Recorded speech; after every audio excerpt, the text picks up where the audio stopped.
Salut à tous. Salut. Donc, analyse et pronostic du combat Dustin Poirier contre McGregor 3 qui aura lieu entre la nuit du 10 au 11 juillet à l'UFC 264 à la T-Mobile Arena. Dernier combat de cette trilogie entre ces deux combattants. Conor McGregor a ouvert le bal des victoires à l'UFC 178 en 2014 alors que les deux étaient de gros espoirs de l'UFC. Il avait gagné au premier round en 2 minutes par KO. Poirier a pris sa revanche en janvier dernier à l'UFC 257 en gagnant, lui, par KO aussi au deuxième round. Pourtant, ce combat a été dominé par Conor au premier round. Mais voilà, il a fini par perdre puisqu'il y a certains éléments qui ont fait qu'il a craqué complètement. Donc on va voir ça dans notre analyse.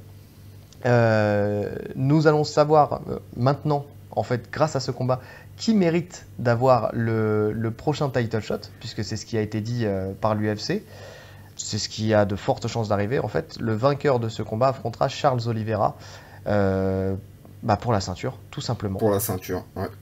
Donc c'est parti. Avant ça, une nouvelle fois, pensez toujours à vous abonner, à cliquer sur la cloche de notification, à partager, à commenter, à liker. Faites-nous remonter si vous aimez nos analyses. On a des commentaires positifs à chaque fois.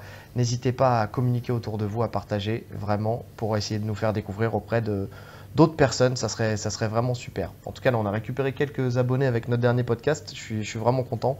Donc continuons sur cette lancée. Là, on est bientôt aux 200 abonnés. C'est dérisoire pour des youtubeurs, mais en tout cas, pour nous, c'est déjà pas mal. Grave. Alors, on commence déjà avec les mensurations de chacun, comme d'habitude. Donc, Dustin Poirier. Alors, on n'a pas trouvé les mêmes, toi et moi. Moi, j'ai trouvé. Comme d'habitude. Comme d'habitude, on a. Je te jure. Incroyable.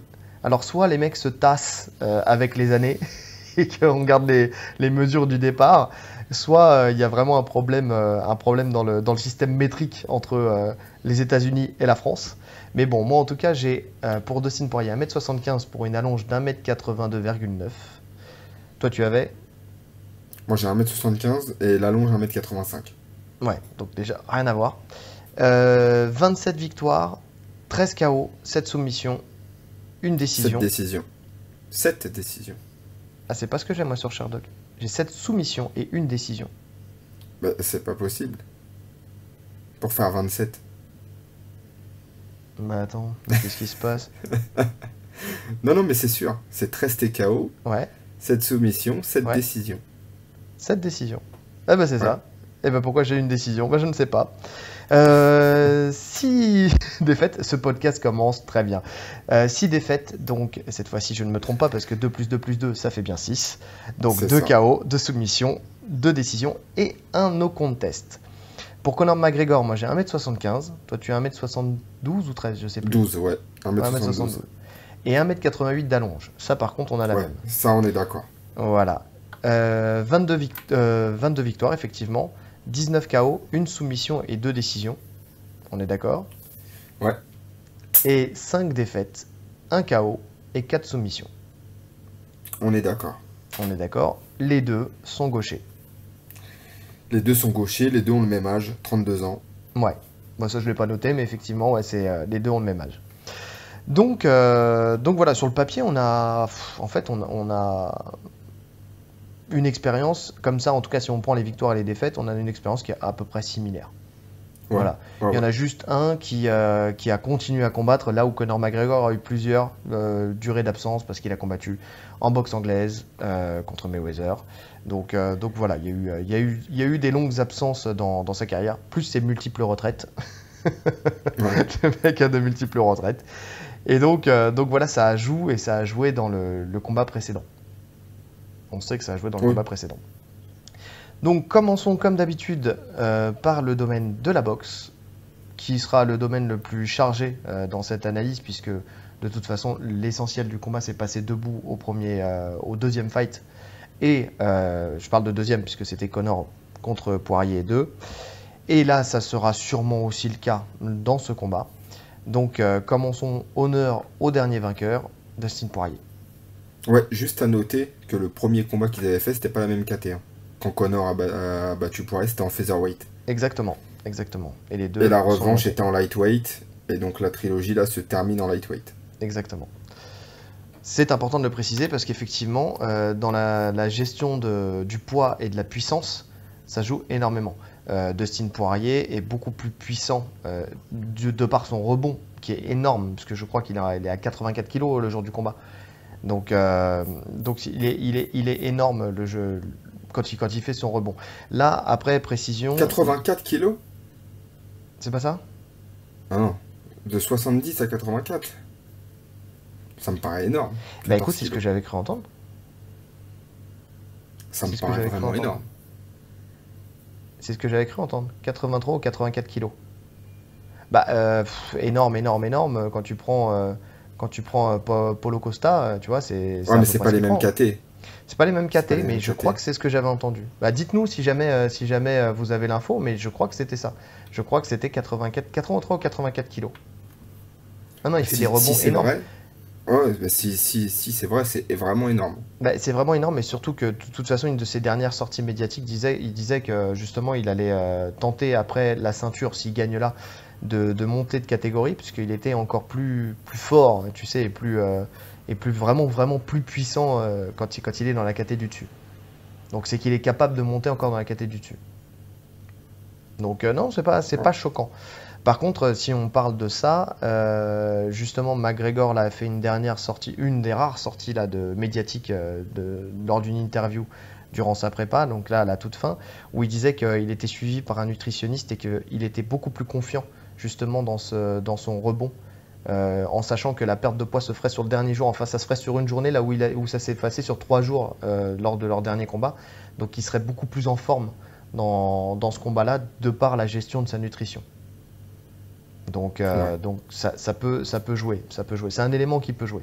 Parce que même si il n'y avait pas d'écart visuellement de puissance, si l'écart de poids était si important, si Dustin Poirier remonte bien de 83 ou 84 kg, effectivement ça joue quand même sur les phases, surtout sur les phases luttées, sur les phases de clinch à la cage, quoi. Donc voilà. Commençons par la boxe. Donc Dustin Poirier, honneur au dernier vainqueur. Donc, Dustin Poirier n'est pas un puncher. Déjà, c'est la première chose qu'on peut noter. C'est pas quelqu'un qui va t'éteindre sur un coup. Par contre, c'est un boxeur en volume. C'est un boxeur en volume et en très très gros volume. Il a une caisse énorme. Il impose un rythme du début à la fin, en fait, finalement. Sur 5 rounds, il est prêt à faire la guerre pendant chaque round. Donc déjà, ça c'est une chose qui est à noter. Il avance constamment sur ses adversaires. Il est de toute façon, c'est un adepte du shift, donc du changement de garde lorsqu'il passe à l'attaque en fait finalement, ce qui lui permet de casser la distance et ce qui lui permet aussi d'avoir toujours un bras arrière en fait finalement, parce que quand tu changes de garde finalement tu as toujours un bras arrière. Tu vois ce que je veux dire? Donc ça renforce en fait chacune de ses frappes, ce qui lui permet d'avoir des coups toujours plus puissants. C'est aussi un moyen pour lui de feinter, entre guillemets, puisqu'il utilise ce shift à la fois, et ça on le verra après par la suite, mais soit pour faire souvent un overhand, ou alors pour descendre dans les jambes. C'est ce qui s'est passé lors du premier combat face à Conor. Donc voilà, cet overhand, il peut être dévastateur. Ça fait partie des choses qui peuvent permettre de créer beaucoup de dégâts chez l'adversaire.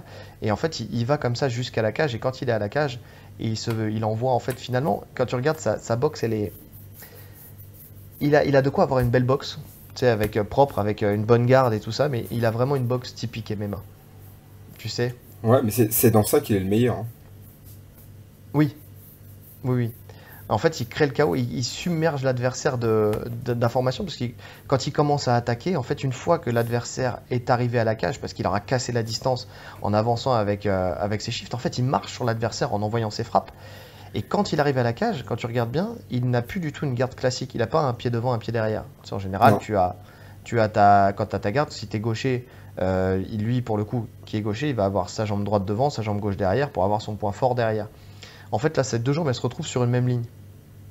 Et il envoie des crochets, en fait, à droite, à gauche, uppercut, crochet, à droite, à gauche. Voilà. Il bombarde. Voilà, et c'est vraiment ça. Et en fait, il crée des ouvertures dans la garde du fait que justement il vient en fait envoyer une multitude de frappes, un peu comme une bagarre de rue, tu sais, une bagarre de rue où le mec il enverrait un peu tout ce qu'il peut quand il a réussi à coller le mec quelque part.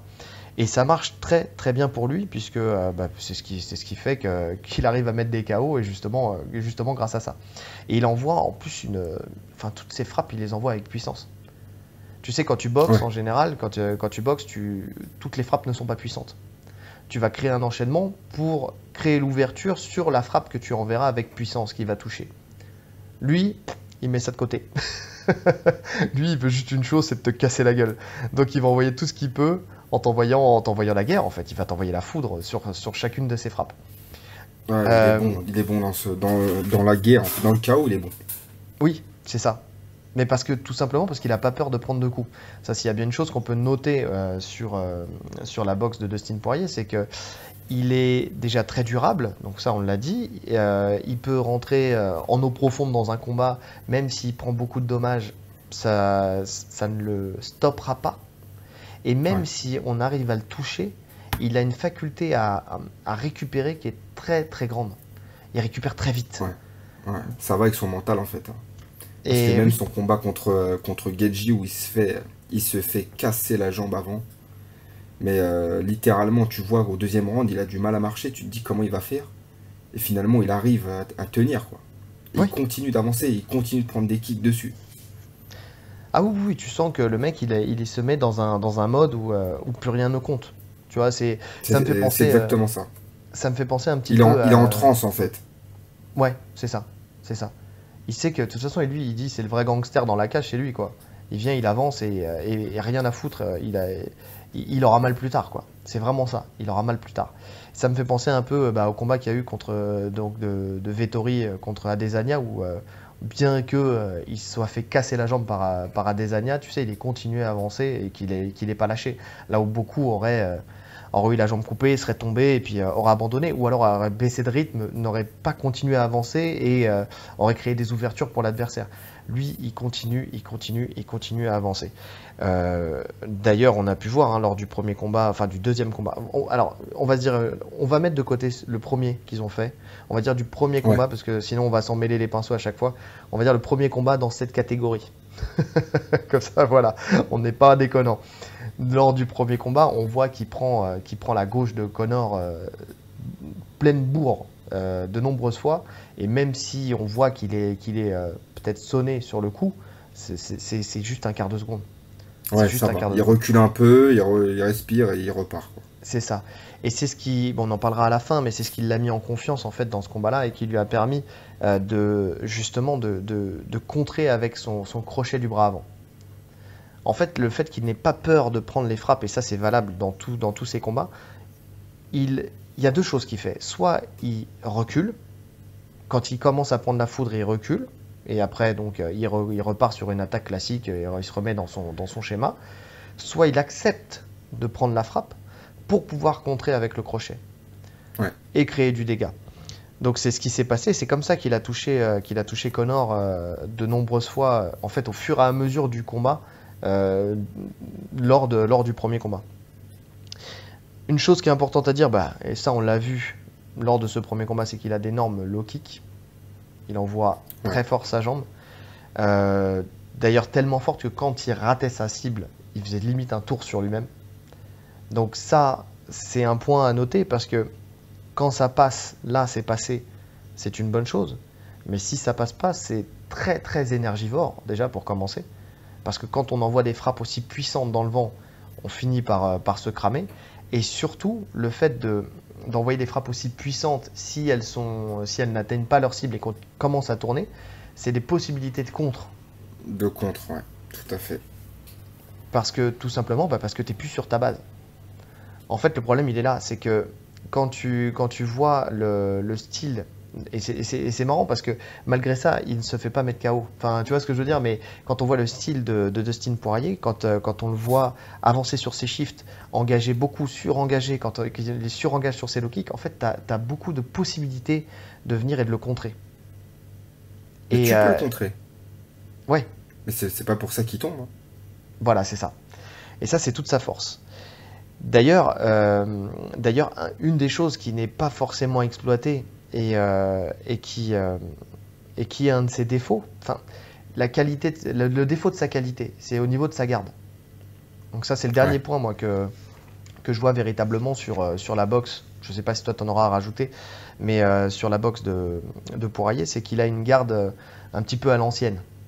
Tu sais, où son bras arrière vient en bouclier, donc il est voilà, le long du corps, la main à la tête, et le deuxième bras vient perpendiculairement donc le bras avant vient perpendiculairement au bras arrière. Ouais. Donc c'est une garde, alors bien sûr quand on fait cette garde-là, on met le menton derrière l'épaule du C'est bras une qui est garde de boxe perpendiculaire. anglaise, hein.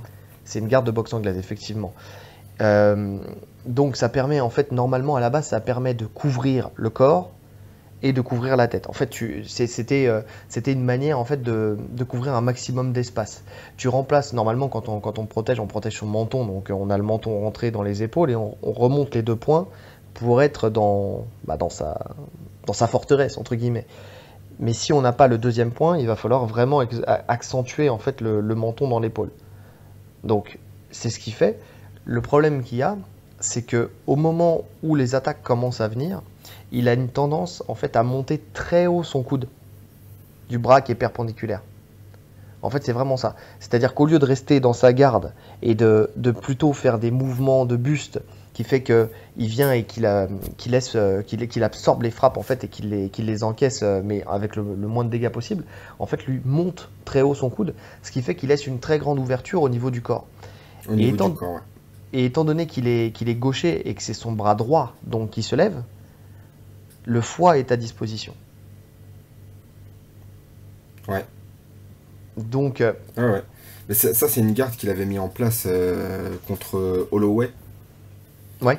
Et ça avait vraiment fait chier Holloway, hein. Il l'avait dit dans son coin d'ailleurs. Il avait dit je tape dans son coude en fait. Il se faisait mal en tapant dans son coude. Et en fait, c'est ça. Voilà, en fait, tu vois clairement en fait pourquoi il lève son coude.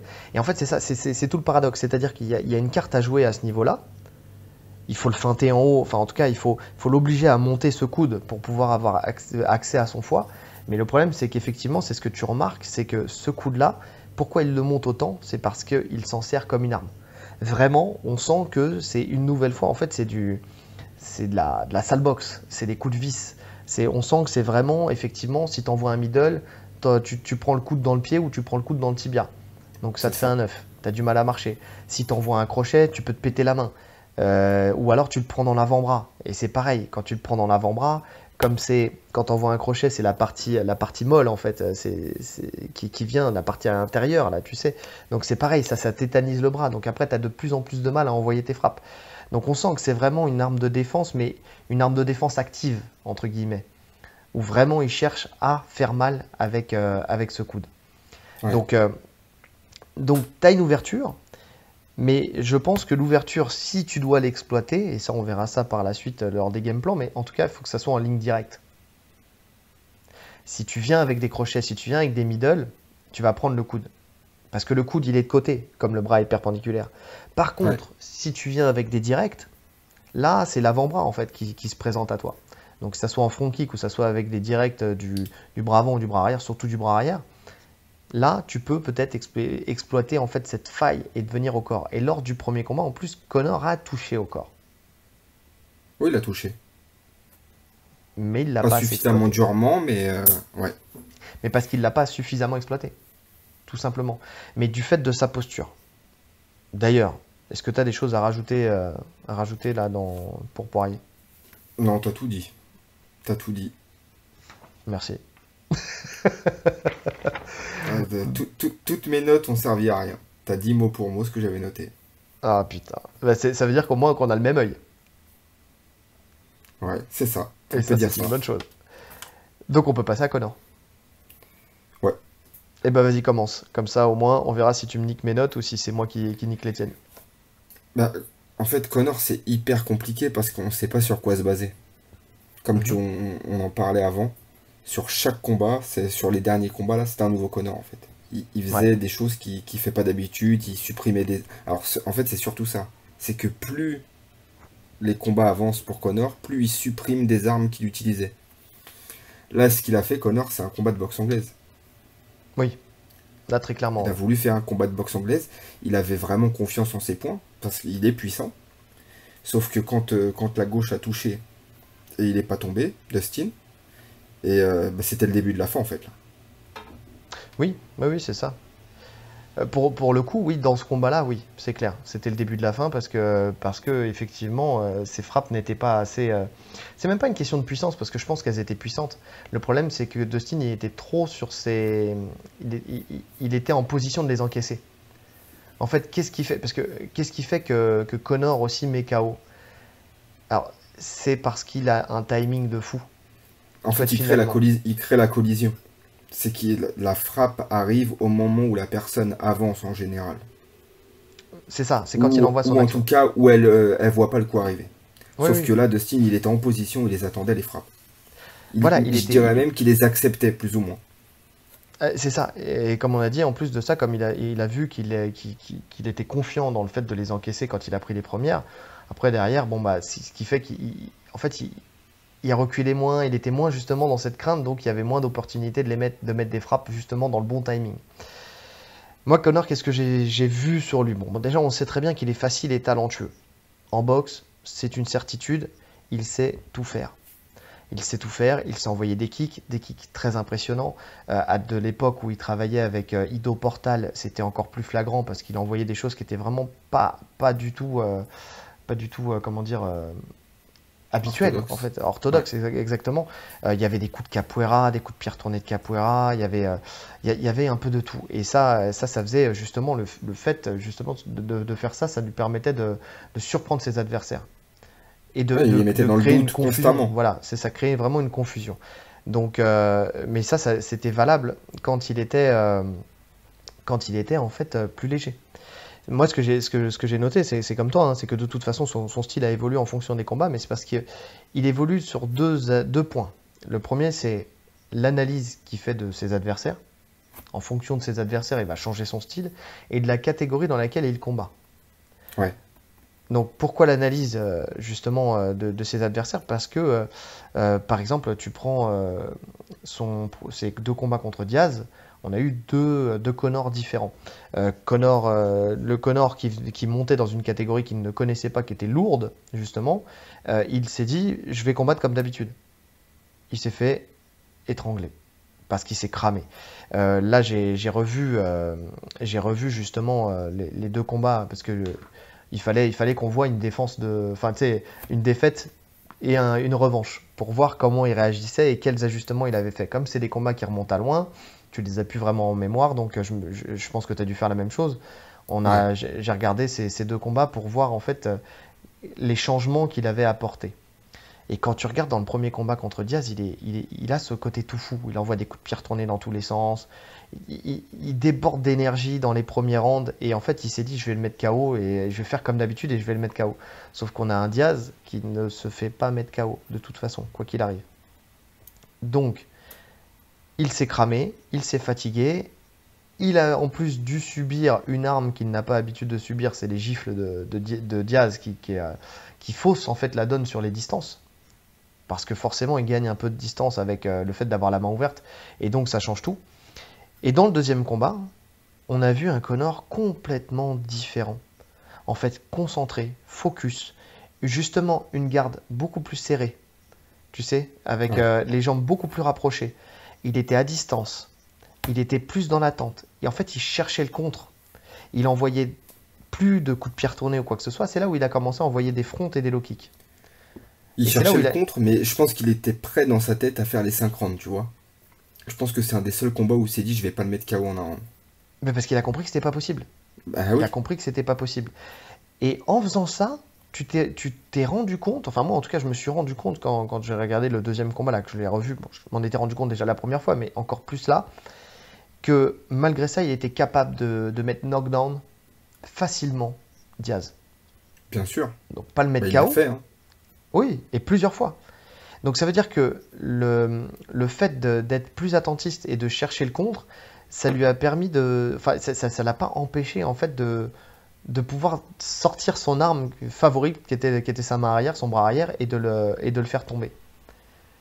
Donc c'était parfait. Ça veut dire qu'il est capable de le faire. Tu vois, Oui, quel mais que de toute soit façon, l'adversaire. ça, on sait qu'il est capable. La question, c'est ce qu'il a envie, mais ça, après, c'est du mental. Mais on en parlera à la fin du podcast. Oui, pour Maintenant, cet aspect-là. Et, techniquement, et pour si on finir, parle de ce qu'on... Vas-y, vas-y. ouais, juste pour finir sur le combat avec Diaz, euh, et donc on sent dans sa gestion de combat qu'après, donc il avait aussi énormément travaillé, parce que on en parlera par la suite, mais il y a eu beaucoup de phases à la cage. Et tu sais, tous ceux qui disent oui, si tu le mets à la cage, tu vas le fatiguer et tout ça, finalement, il était quand même dans la gestion.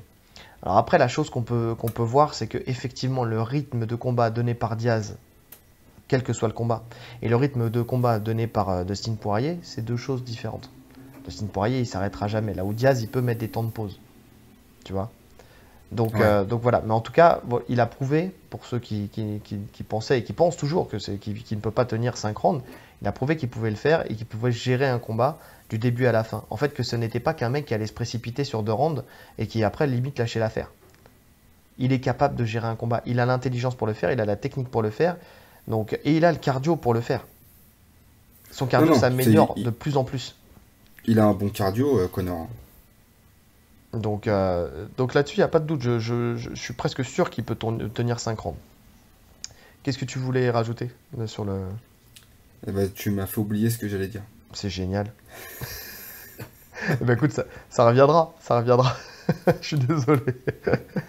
Qu'est-ce qu'on peut dire sur lui aussi? Il est très fort dans les contres. Ça, on l'a dit, mais dans les deux types de contres, synchrone et asynchrone. Donc synchrone, c'est quand on vient contrer sur l'attaque de l'adversaire, et asynchrone, c'est quand on laisse passer l'attaque pour pouvoir contrer derrière. Ouais, là, c'est un génie sur ça. Voilà. Il a cette faculté à juste reculer ce qu'il faut pour à peine être touché par la frappe de l'adversaire et lui plonger sur son attaque et mettre KO. Du fait qu'il a une longue allonge, en plus, c'est une force pour lui. On l'a vu de toute façon dans ses combats.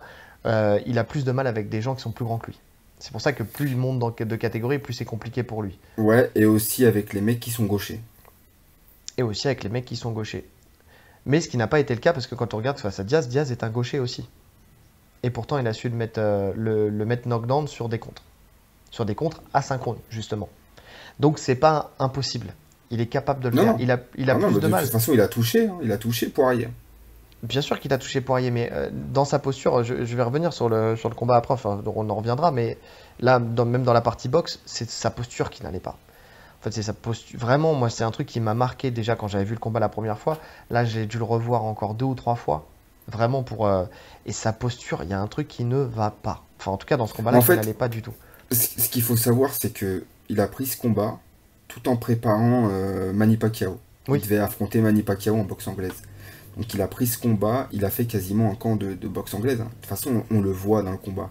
Quand il prend le takedown de Poirier, c'est même pas, il est même pas, en fait, il est surpris. C'est juste ça. C'est qu'il s'attendait même pas à se faire amener au sol. C'est comme si pour lui, c'était impossible. oui, Pour lui, c'était un combat de boxe. mais Parce parce qu'on que voit, c'est ce il qu'il tombe, avait il se dit. relève assez facilement. Mais ouais, il était hyper surpris. Et là, de ce qu'il a annoncé, c'est qu'il a vraiment fait un camp de MMA, quoi. Oui, là il a fait un camp de MMA. Là, bon, on parlera peut-être du. Enfin, non, on ne parlera pas du camp parce qu'on n'a rien vu de toute façon. Mais là, pour le coup, bah, justement, c'est un peu. Justement, on peut reparler du combat contre Diaz. Tu sais, il y a le Connor du premier combat et il y a le Connor du deuxième combat. Donc, tu as le Connor du premier combat qui parle beaucoup, qui fait son spectacle. Bon, là, contre Poirier, c'était différent parce qu'il faisait pas forcément son spectacle, mais tu voyais quand même qu'il n'était pas dedans, qu'il faisait de la pub, qu'il faisait de la com, qu'il faisait tous ces trucs-là. Et là, on n'a rien vu. C'est comme pour le combat contre Diaz 2, tu sais, on ne voit rien, il ne dit rien, il se prépare dans son coin. Il fait ses Ouais. ajustements, il se prépare dans son coin. Et limite dans les conférences de presse et tout ça, dans les face-à-face, il n'y aura rien. Là, il sera concentré. En tout cas, du moins, je l'espère. Parce que si c'est pas le cas, ça sert à rien de venir. Entre guillemets. Ouais. Mais, euh, mais oui, effectivement, on est totalement d'accord. Il avait même dit lors des interviews d'avant-combat qu'il s'attendait et qu'il appelait en fait Poirier à faire un combat de boxe anglaise. Comme il savait que Poirier boxait en anglaise, qu'il était gaucher, en fait, il a dit lui-même, ça sera un très bon test pour moi pour me préparer pour Manny Pacquiao. Sauf que Matt Brown et Dustin Poirier sont loin d'être cons et ils se sont dit, bon bah, On va pas jouer ce jeu-là.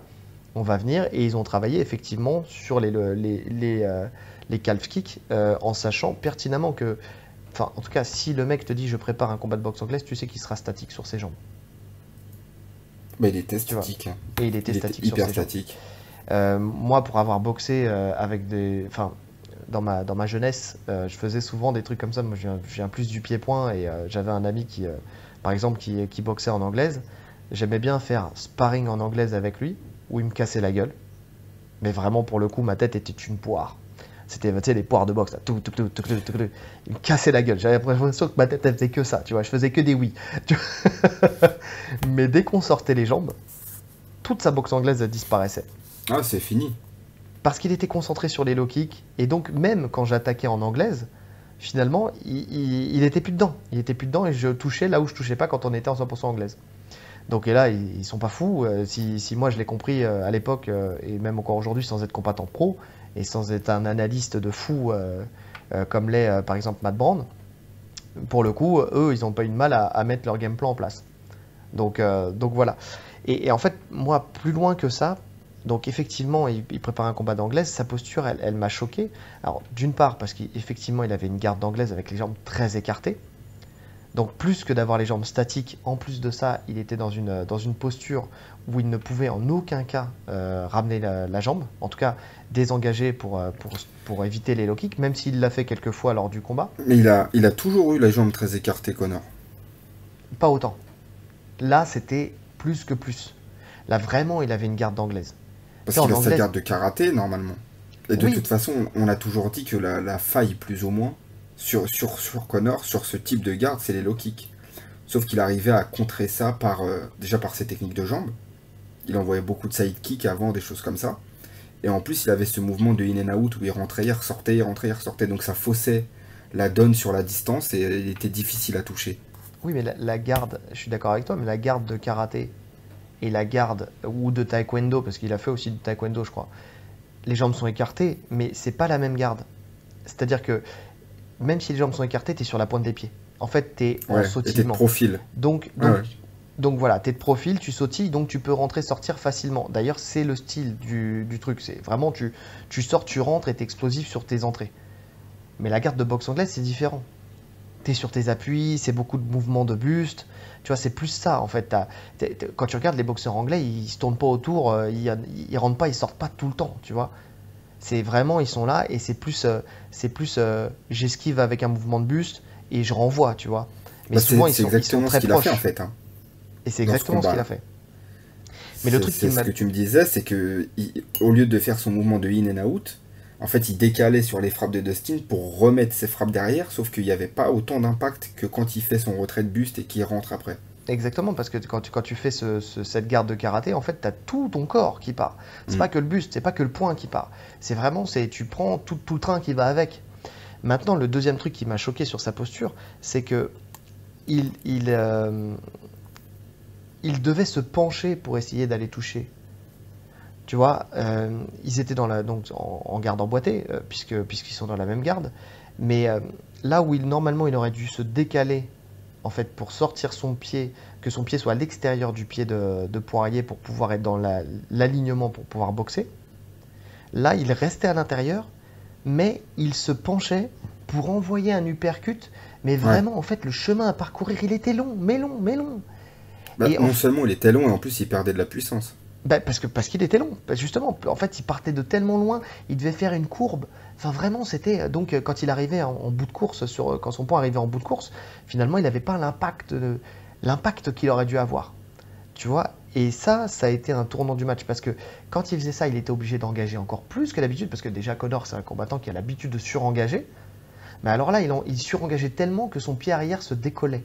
Chose que tout boxeur sait, c'est une chose qu'il ne faut pas faire, puisque la puissance d'une frappe vient de l'énergie Des du appuis. sol, des appuis, donc du sol. Plus ton appui va être bon, et plus ta frappe, elle sera puissante. Si tu retires ton appui de ton pied arrière pour ton poing arrière, c'est fini, il n'y a plus rien. Il n'y a plus rien. Et en plus de ça, le fait de faire ça, c'est fait qu'il avait 100% de son appui en fait sur sa jambe avant. Et donc, bah, quand il prenait un calf kick, le dégât était décuplé. Vraiment, pour le coup, Ah bah oui, il était quand tu as la planté dans le jambe, sol, donc voilà, quand tu as la jambe légère, tu peux encore l'encaisser, tu sais, ta jambe, elle peut reculer, tu sais, donc ça vient en fait absorber une partie de l'énergie. Par contre, quand tu es à fond, ton pied ancré à 100% dans le sol, là, c'est comme il tapait une barre, un poteau, quoi. Donc pour le coup, c'est pour ça que ça a cassé. Et je pense, j'ai pas vu beaucoup de monde le dire. D'ailleurs, je crois que personne n'a dit, mais il était blessé de la fin, j'en suis persuadé, du premier round. En fait, tout au le niveau monde de la pense jambe. que, au niveau de la jambe, tout le monde Oui, pense oui, oui. que c'est, enfin tout le monde pense, en tout cas je sais pas si tout le monde pense, mais il y en a beaucoup qui disent que c'est l'usure et que c'est vraiment à la toute fin que vraiment il a été blessé. Surtout sur le dernier là où on l'entend vraiment claquer, tu sais où il tourne un peu sa jambe mais on l'entend vraiment claquer. Mais je pense que le dégât il est fait bien avant. En fait c'est peut-être l'avant-dernier ou celui encore d'avant, low kick en fin de premier round où il le prend et on voit un changement dans ses appuis directement. Et une chose qui me fait dire qu'il était blessé à ce moment-là, c'est que quand il repart, tu sais, on a tous pris ce. Tu sais, par exemple, t'envoies un low kick et tu prends le genou de ton adversaire, Ah, tu comment vois? ça pique ça? Voilà. Et tu sais, quand tu repars, tu sais, as ta jambe qui. Tu sais, tu as un moment, tu sais, quand tu te redresses où ta jambe, elle a du mal à suivre, tu vois. Et regardez bien la fin du premier round. On le voit quand il remonte sur ses appuis pour marcher jusqu'à la cage, jusqu'à son coin. On Ah, sa jambe voit, elle répond plus. on voit comment dire, il la traîne. Ça se voit pas, il le montre pas, mais on voit dans ses yeux déjà que il a compris qu'il y a un truc qui se passait pas bien. Et un autre signe qui me fait dire qu'il était blessé, c'est qu'il ne s'assoit pas. Il reste debout. Ouais. Il reste debout et ça en dit très long parce que s'il reste debout, ça veut dire que s'il s'assoit, en fait, il a conscience et on le sait tous que si tu t'arrêtes et que tu te poses et que tu t'assois, Tu c'est mort. refroidis. La Tu, douleur, elle vient tout de suite. voilà, tu commences pas le deuxième round. Ou en tout cas, si tu le commences, tu sais s'il va se terminer très tôt. Donc, par la suite, il commence ensuite à accuser le coup et en fait, et on voit c'est là où on voit qu'il continue à toucher parce que il est talentueux dans sa boxe, mais qu'il n'a plus justement ces pas de retrait qui faisaient quand même encore un petit peu dans le premier round. Et on voit que cette garde d'anglaise, en fait, elle s'accentue dans le deuxième round, où il vient encore plus justement écarter ses appuis, parce que c'est un moyen pour lui aussi d'être à la bonne distance pour frapper avec ses poings, parce qu'il ne peut plus vraiment frapper avec ses jambes, même s'il envoie quand même un coup de pied retourné. Je ne sais pas vraiment comment il arrive à le sortir, mais il l'envoie quand même. Mais on sent que là, il mise tout sur son anglaise et qui se dit, je ne peux plus bouger, ça me fait mal. Donc il se met sur cette posture de garde. Et c'est pour ça qu'en fait, il est que sur des mouvements de buste. Et c'est le début de la fin. Et c'est là, regardez bien, c'est pas la fatigue. C'est qu'il peut plus bouger, il peut plus se déplacer. Et c'est là où Dustin commence de plus en plus à toucher avec son crochet en contre. Ouais, et là, Parce il que, commence à le noyer, là. et c'est ça. Et après, il enchaîne les low kicks, il enchaîne les low kicks, il attrape une fois le low kick, et ça encore, c'est un aveu de douleur, parce qu'il n'aurait pas attrapé le low kick si c'est pas dans son style véritablement. Dans ses combats par le passé, il a attrapé des middle, mais les low kicks, il va Oui, non, mais rarement les de toute chercher. façon, middle, c'est logique de l'attraper. Mais low kick, on va pas l'attraper. On prend des risques en venant l'attraper. Oui, sauf Et si t'es un c'est Kamaru ce que. Usman. Oui, mais parce qu'il l'attrape pour amener au sol. Oui, oui. Mais là, il pouvait C'est pas pas. En fait, pareil. tu Un sais, lutteur l'attrape pour amener au sol. Alors que là, lui, il l'attrapait pour rien en faire. Et Dustin Poirier a fait la même contre Justin Gaethje. oui, Tu vois, au bout d'un moment, de toute façon, c'est physiologique. Quand t'as vraiment mal à la jambe, trop mal, ta main va descendre toute seule. bien sûr. Tu sais qu'il faut pas le faire, mais tu vas le faire. Mais et puis, de toute façon, tu vas l'attraper pour rien en faire parce que tu ne peux plus rien en faire. Parce que de toute façon, qu'est-ce que tu veux en faire? Tu peux plus avancer pour balayer, tu as trop mal à la jambe pour balayer, tu vas aller au sol, tu vas te poser, tu vas pleurer. Tu sais, il suffit que ton tibia il touche, ou ton mollet il touche le genou, enfin tu sais, ou même le tibia, tu sais que tu écrases le tibia de ton adversaire. Et puis après, si tu vas au sol, tu y réfléchis parce que tu vas au sol, mais tu as mal aux jambes, comment tu fais pour te relever après derrière? L'effort que ça te Ouais. demande de reprendre appui sur tes jambes, tu vois? Ou même si jamais tu vas au sol et que le mec te renverse, comment tu fais pour te relever derrière? Tu vas prendre un grand endpoint et t'es mort. Donc c'est pour ça qu'il n'a pas choisi d'amener au sol.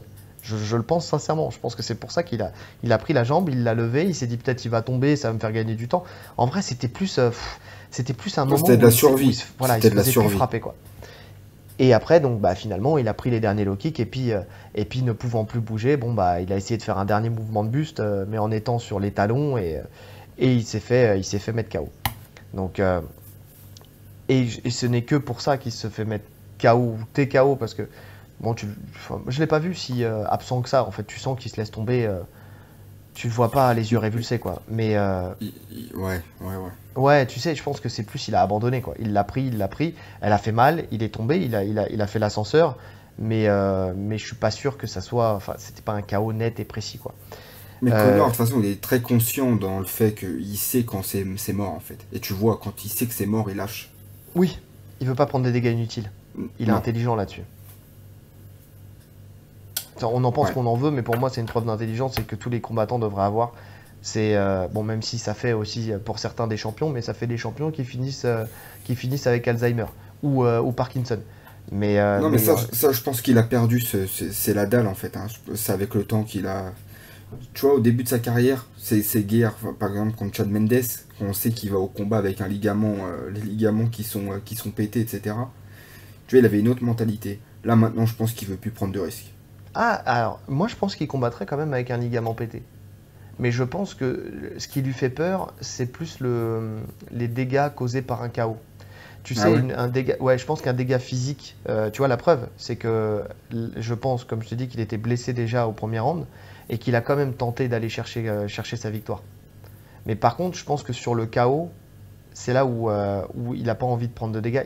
C'est là où c'est le plus dangereux pour ta santé. En vrai, tu te Hmm. fais péter un ligament, bon, bah, tu te fais opérer, tu vois. Au pire, tu vas boiter quand tu seras vieux, mais c'est pas grave. Tu vois, tu vas peut-être avoir mal quand il pleut, mais c'est pas très grave.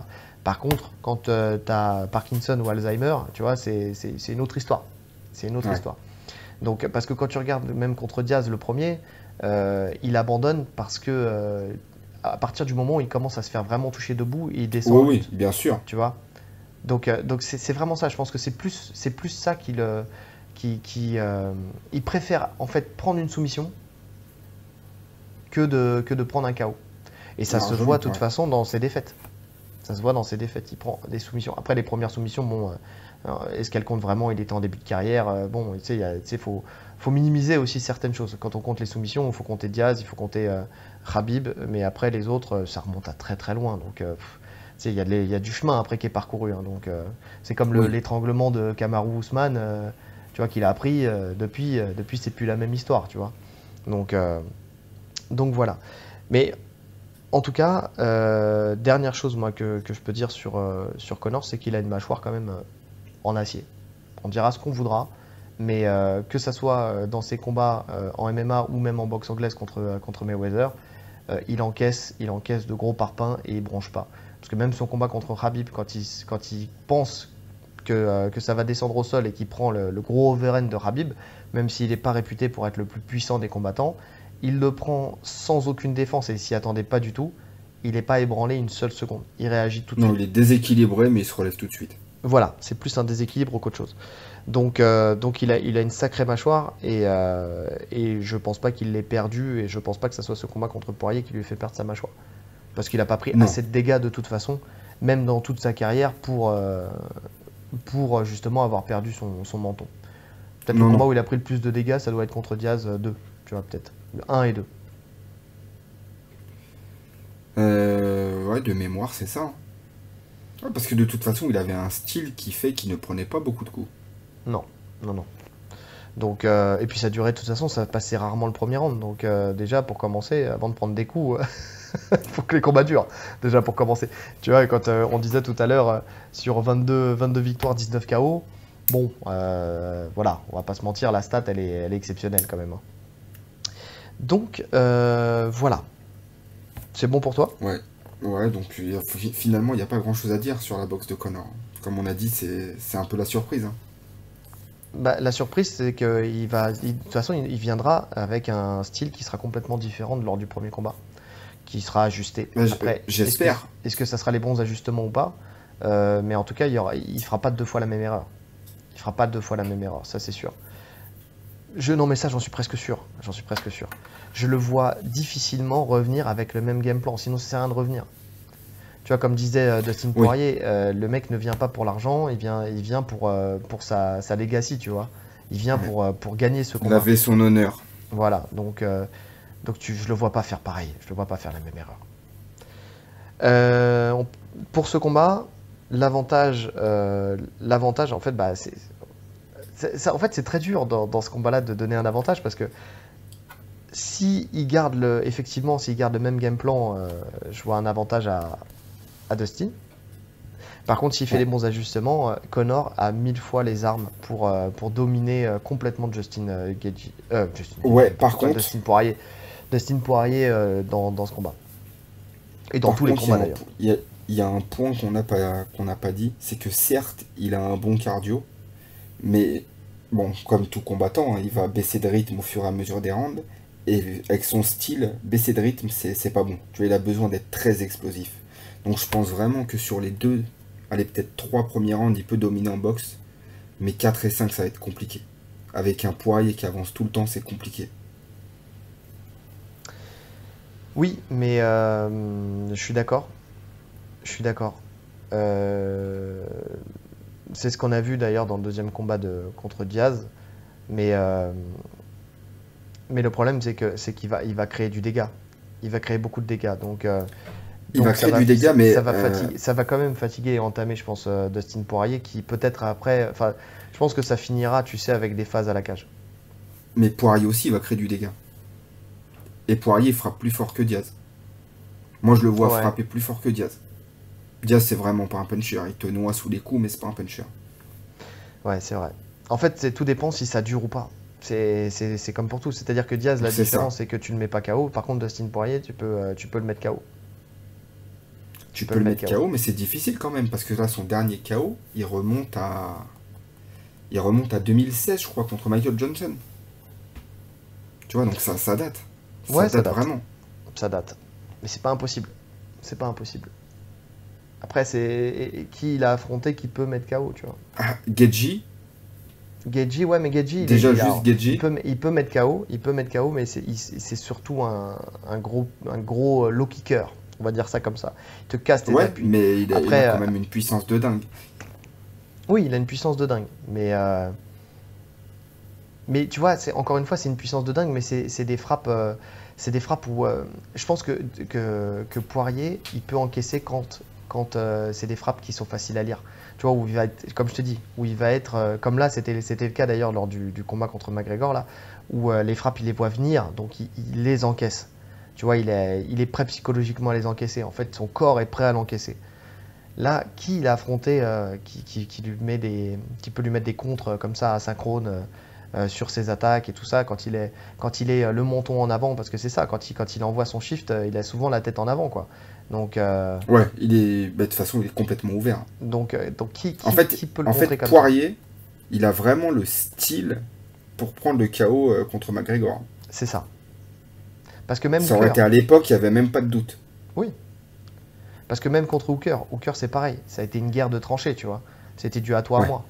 Donc tant que c'est une guerre de tranchées, il est là.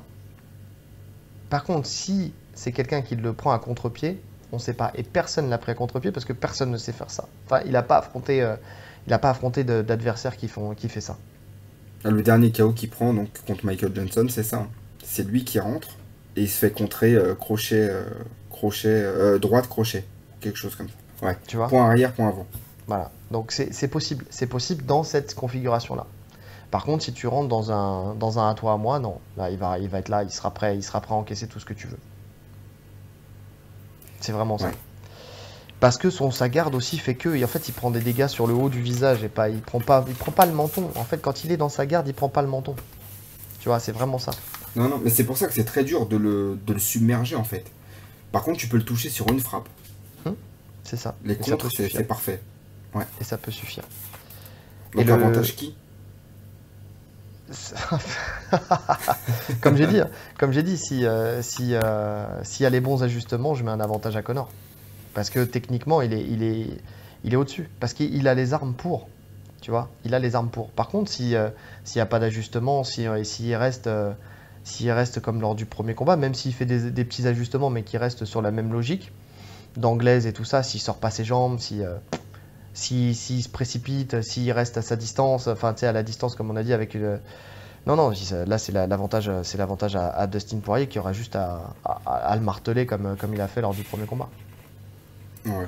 Ouais, moi aussi. Je mets avantage Connor quand même. Ah, bah, sur le papier, oui. Sur un Connor en pleine bourre, oui, tous les jours. La lutte. Donc, Dustin Poirier. Bon, on va pas se mentir, il a une bonne lutte. Pour le coup, une lutte spécifique MMA, parce que c'est toujours ça. Hein, il profite, comme on a dit, comme je disais tout à l'heure, de son shift en fait pour soit mettre son overhand, soit descendre dans les jambes. Donc il est très bon là-dessus. Il a très bon double leg. Il est très très dynamique sur ses double legs. Donc, Ouais, donc ça style c'est américain. ouais, voilà. De toute façon, ça va avec son équipe. Hein. Il rentre et il plonge dans les jambes et puis voilà, il arrache et il amène au sol. Euh, d'ailleurs, c'est ce qu'il a fait dans le premier combat contre Connor. C'est comme ça qu'il l'amène au sol. Il fait son shift et il l'amène au sol. Par contre, il n'a pas su le garder au sol. Et ça, c'est un élément, tu vois, qui est à mettre au profit de Connor, c'est que Dustin Poirier n'a pas été capable de le conserver. Il faut savoir que, bon, non, on verra ça après, mais c'est très dur de conserver Connor au sol ou même de l'amener, déjà pour commencer. Ouais, c'est pour ça Euh, que je te dis, il a été surpris sur le takedown. C'est plus ouais, de la surprise que. oui, oui, oui. Ouais. Après, bon, bah, il a une bonne takedown défense, mais bon, là, ça sert à rien d'en parler parce que de toute façon, dans ce combat-là, je Non. vois pas Connor tenter d'amener au sol, à moins que vraiment ça fasse partie d'un grand changement chez lui. Mais j'y crois pas une seule seconde parce qu'il a Non. conscience que ça le cramerait physiquement. Et même s'il a une bonne takedown de défense, il choisit souvent d'attaquer la guillotine. En fait, il contre avec sa guillotine. Ouais. Ouais, ouais. C'est ce qui s'est passé Mais face à Khabib. contre Khabib, Ouais. contre Dan Hooker aussi, à un moment, il met la guillotine. Oui, oui, bah, dans presque tous ses combats, en fait, tous ceux qui ont essayé de l'amener au sol, il essaie d'attaquer la guillotine. Contre Dan Hooker, ça s'est passé plusieurs fois. Il a attaqué plusieurs fois la guillotine. Donc, parce qu'il a une guillotine qui est très efficace, même si là, dans ces cas-là, elle est pas passée, mais elle est quand même très efficace. Euh, à la cage, on va parler. Enfin, moi, je sais pas pour toi, mais j'ai vu on a eu un échange à la cage lors du premier combat. Je me suis attardé sur celui-ci. Et donc, quand on regarde bien, il a pas su gagner l'échange contre McGregor. En fait, tout simplement, il l'a suivi jusqu'à la cage, puisque McGregor a reculé jusqu'à la cage pour pouvoir se relever. Une fois qu'ils étaient à la cage, en fait, à mon sens, il y avait plus de dégâts causés par McGregor, d'une part avec ses genoux et avec son épaule. Euh, Dans le sens où les deux ont essayé de se mettre des coups d'épaule, tu sentais que Poirier il essayait de lui rendre l'appareil avec des coups d'épaule, sauf qu'il ne touchait pas, là où Connor Ouais. touchait. On sent que c'est un jeu qui maîtrise parfaitement.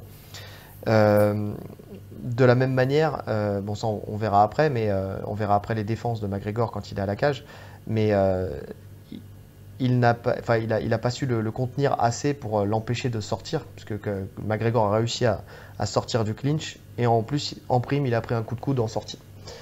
Donc, donc c'est un fait, il a pas su le garder, en tout cas, bien que ça soit le premier round et qu'il était encore frais, il a pas su le garder. Ouais, mais je sais pas si on peut. Je sais pas si c'est vraiment explicite. Il était. Ouais, ça, en fait, on l'aurait vu au fur et à mesure. Je pense qu'au fur et à mesure, il mange Connor à la cage. Ah oui, oui, oui, ah non, mais c'est avec la fatigue. Mais quoique, t'as d'autres choses à rajouter sur la lutte de Poirier? Non, il n'y a pas grand chose à dire, hein. Comme t'as dit, c'est double leg simple, travail à la cage. Rien de fou, hein. Rien Ça, de fou, mais ce qu'il il fait, est ça bon. marche. Voilà, ce qu'il fait, ça marche. Donc passons à Connor alors. Et Bon, on justement, va pas Connor, il parler faut de ses pas le attaques de lutte. sous-estimer. Bon, Non, non, non, on va il pas peut, parler de ses attaques parce de que lutte. Bien sûr. bon, c'était il y a longtemps quand même, mais il avait gagné comme ça contre Max Holloway. Oui. Bon, c'était il y a très longtemps. Mais là, ça va se passer debout, hein. Je le vois pas amener au sol, sauf s'il est touché. Voilà, par réflexe, ça revient à ce qu'on disait, il veut pas prendre de KO. C'est ça. Donc instinctivement, il peut partir dans les jambes. Mais on sait qu'en général, quand il fait ça, c'est le début de la fin, donc faut pas qu'il fasse ça. Donc c'est essentiellement ses défenses en fait.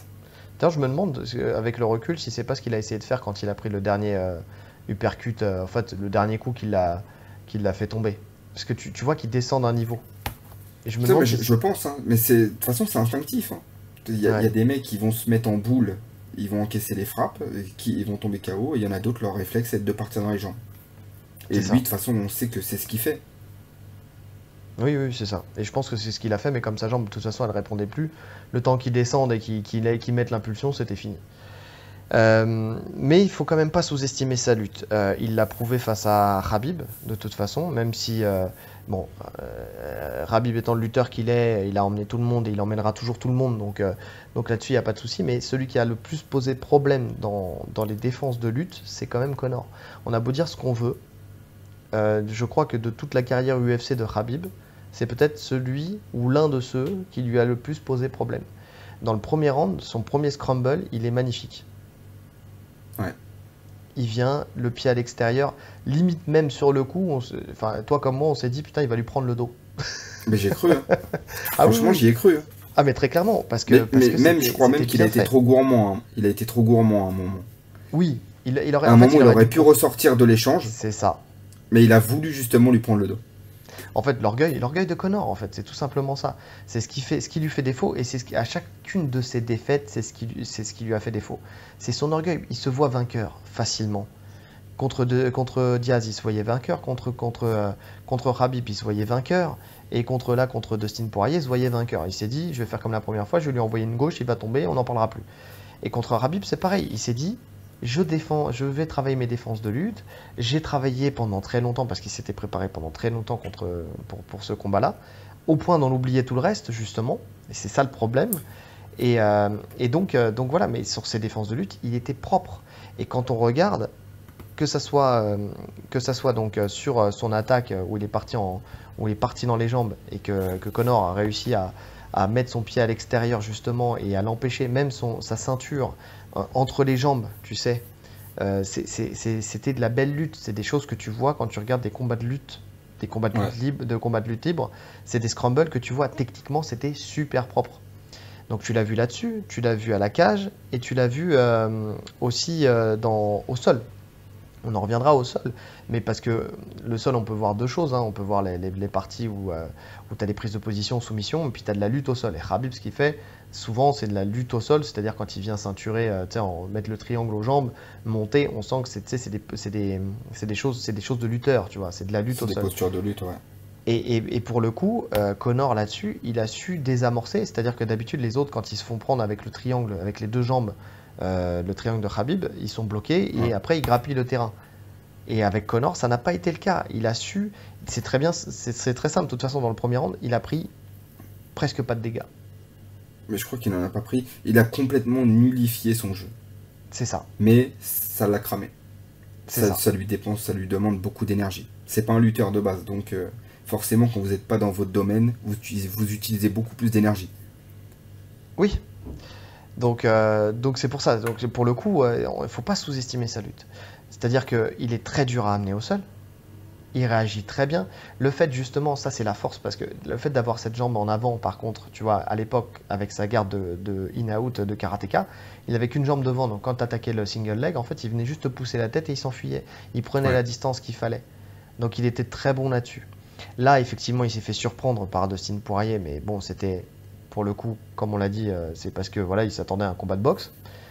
C'est stupide. Ouais, C'était bah stupide. Mais bon, mais il a très bien réagi. On voit que c'est propre. On voit que c'est technique. Il a su aller à la cage facilement. Il a su se relever facilement. Et quand il est à la cage, donc c'est là où on peut en parler. Il prend très peu de dégâts et il cause par contre du dégât. Et ouais. ça, tu l'as vu contre Diaz, tu l'as vu là contre Poirier, tu l'as vu contre Khabib.